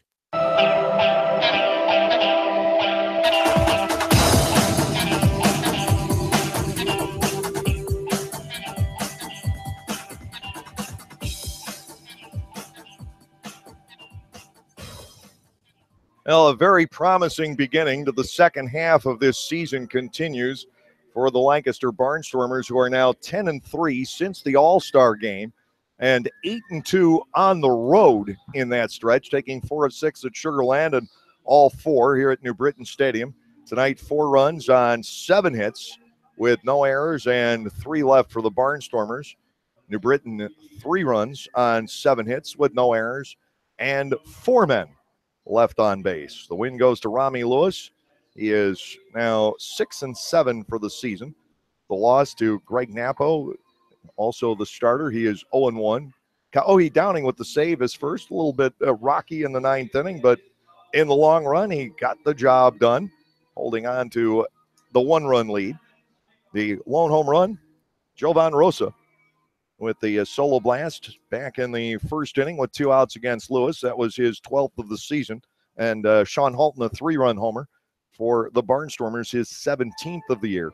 That was the decisive blow here tonight. 2 hours, 23 minutes, the very tidy time of game. 29-81 at New Britain Stadium as the Barnstormers take down the New Britain Bees tonight by that final score of 4-3. Rosa had the home run in the 1st inning. The Barnstormers answered on consecutive doubles by Cole Garner and Sean Halton in the 2nd inning. Halton would end up driving in all 4 runs. Then Sean tried to steal 3rd. He was thrown out, which was unfortunate because Garrett Weber followed with a double to left center field. And the Barnstormers with only 7 hits tonight, but among the 7, 4 doubles and 1 home run. So it stayed 1-1 into the 6th inning when Napo faded. He walked Trayvon Robinson leading off.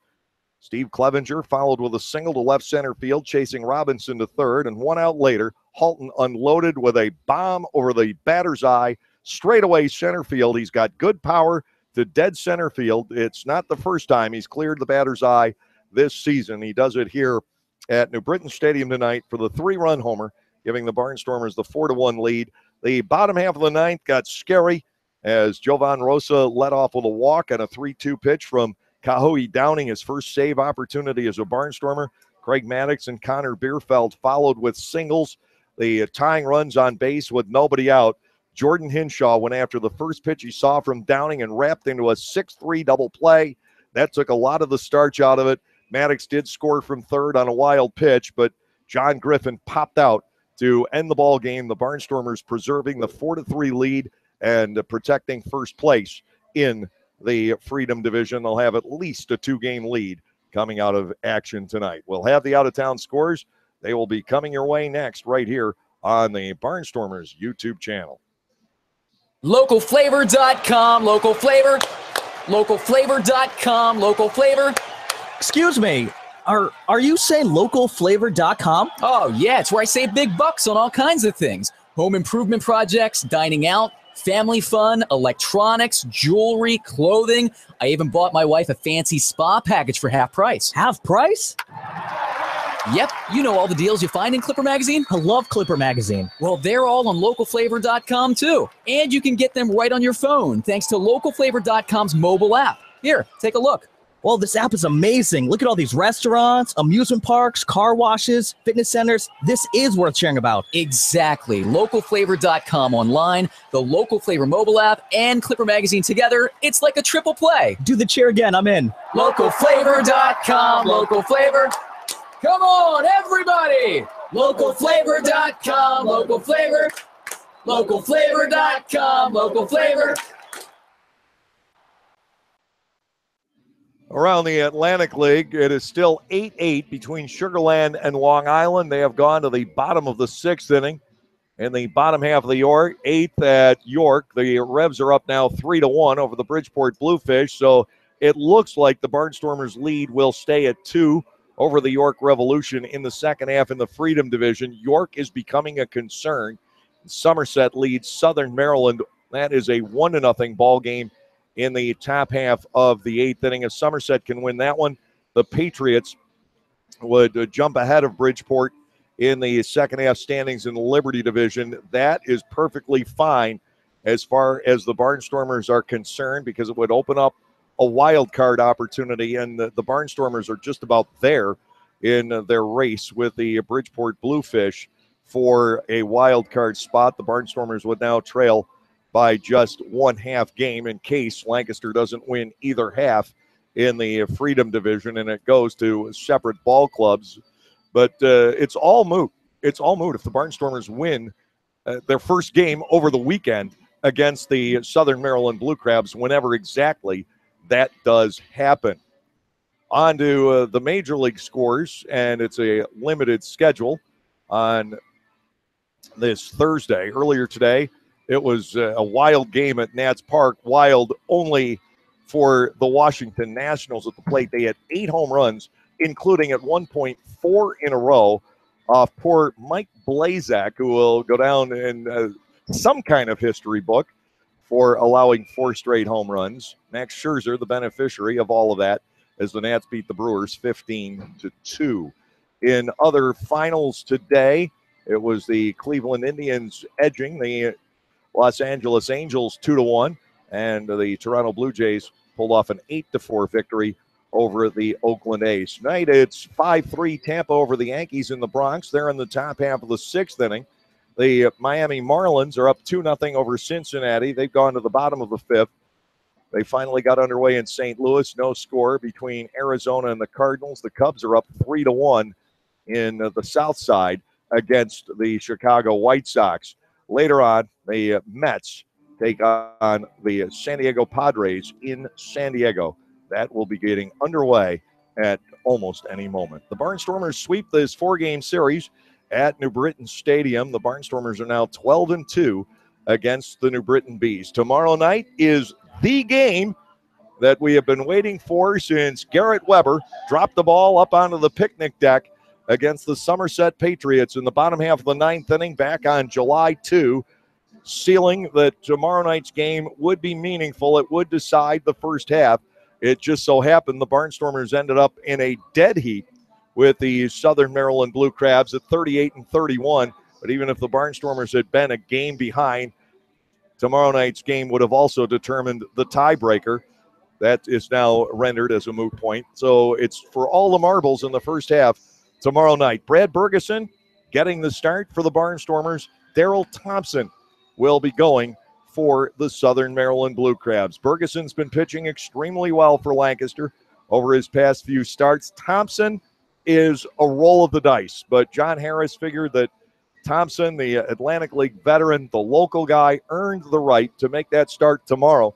If he is on, he's almost untouchable. He shut out the Barnstormers in the playoffs 2 years ago. If he's off, the Barnstormers could get out to a big lead early, and a hurting Southern Maryland ball club might have trouble coming back in that game. It's really, you really have no idea what is going to happen in that ball game. What we do know is that the weather forecast is not terribly promising for tomorrow night at Southern Maryland. So I am sure that Rick White, the league president, Joe Klein, the league executive director, and the executives of both ball clubs will be on top of the weather situation as it develops tomorrow down in Waldorf. The Barnstormers and the Blue Crabs meeting, one game, winner take all, in the first half. So until then, we'll be joining you at 6:15 with the Gockenauer Home Appliances Dugout Report tomorrow night. I'm Dave Collins.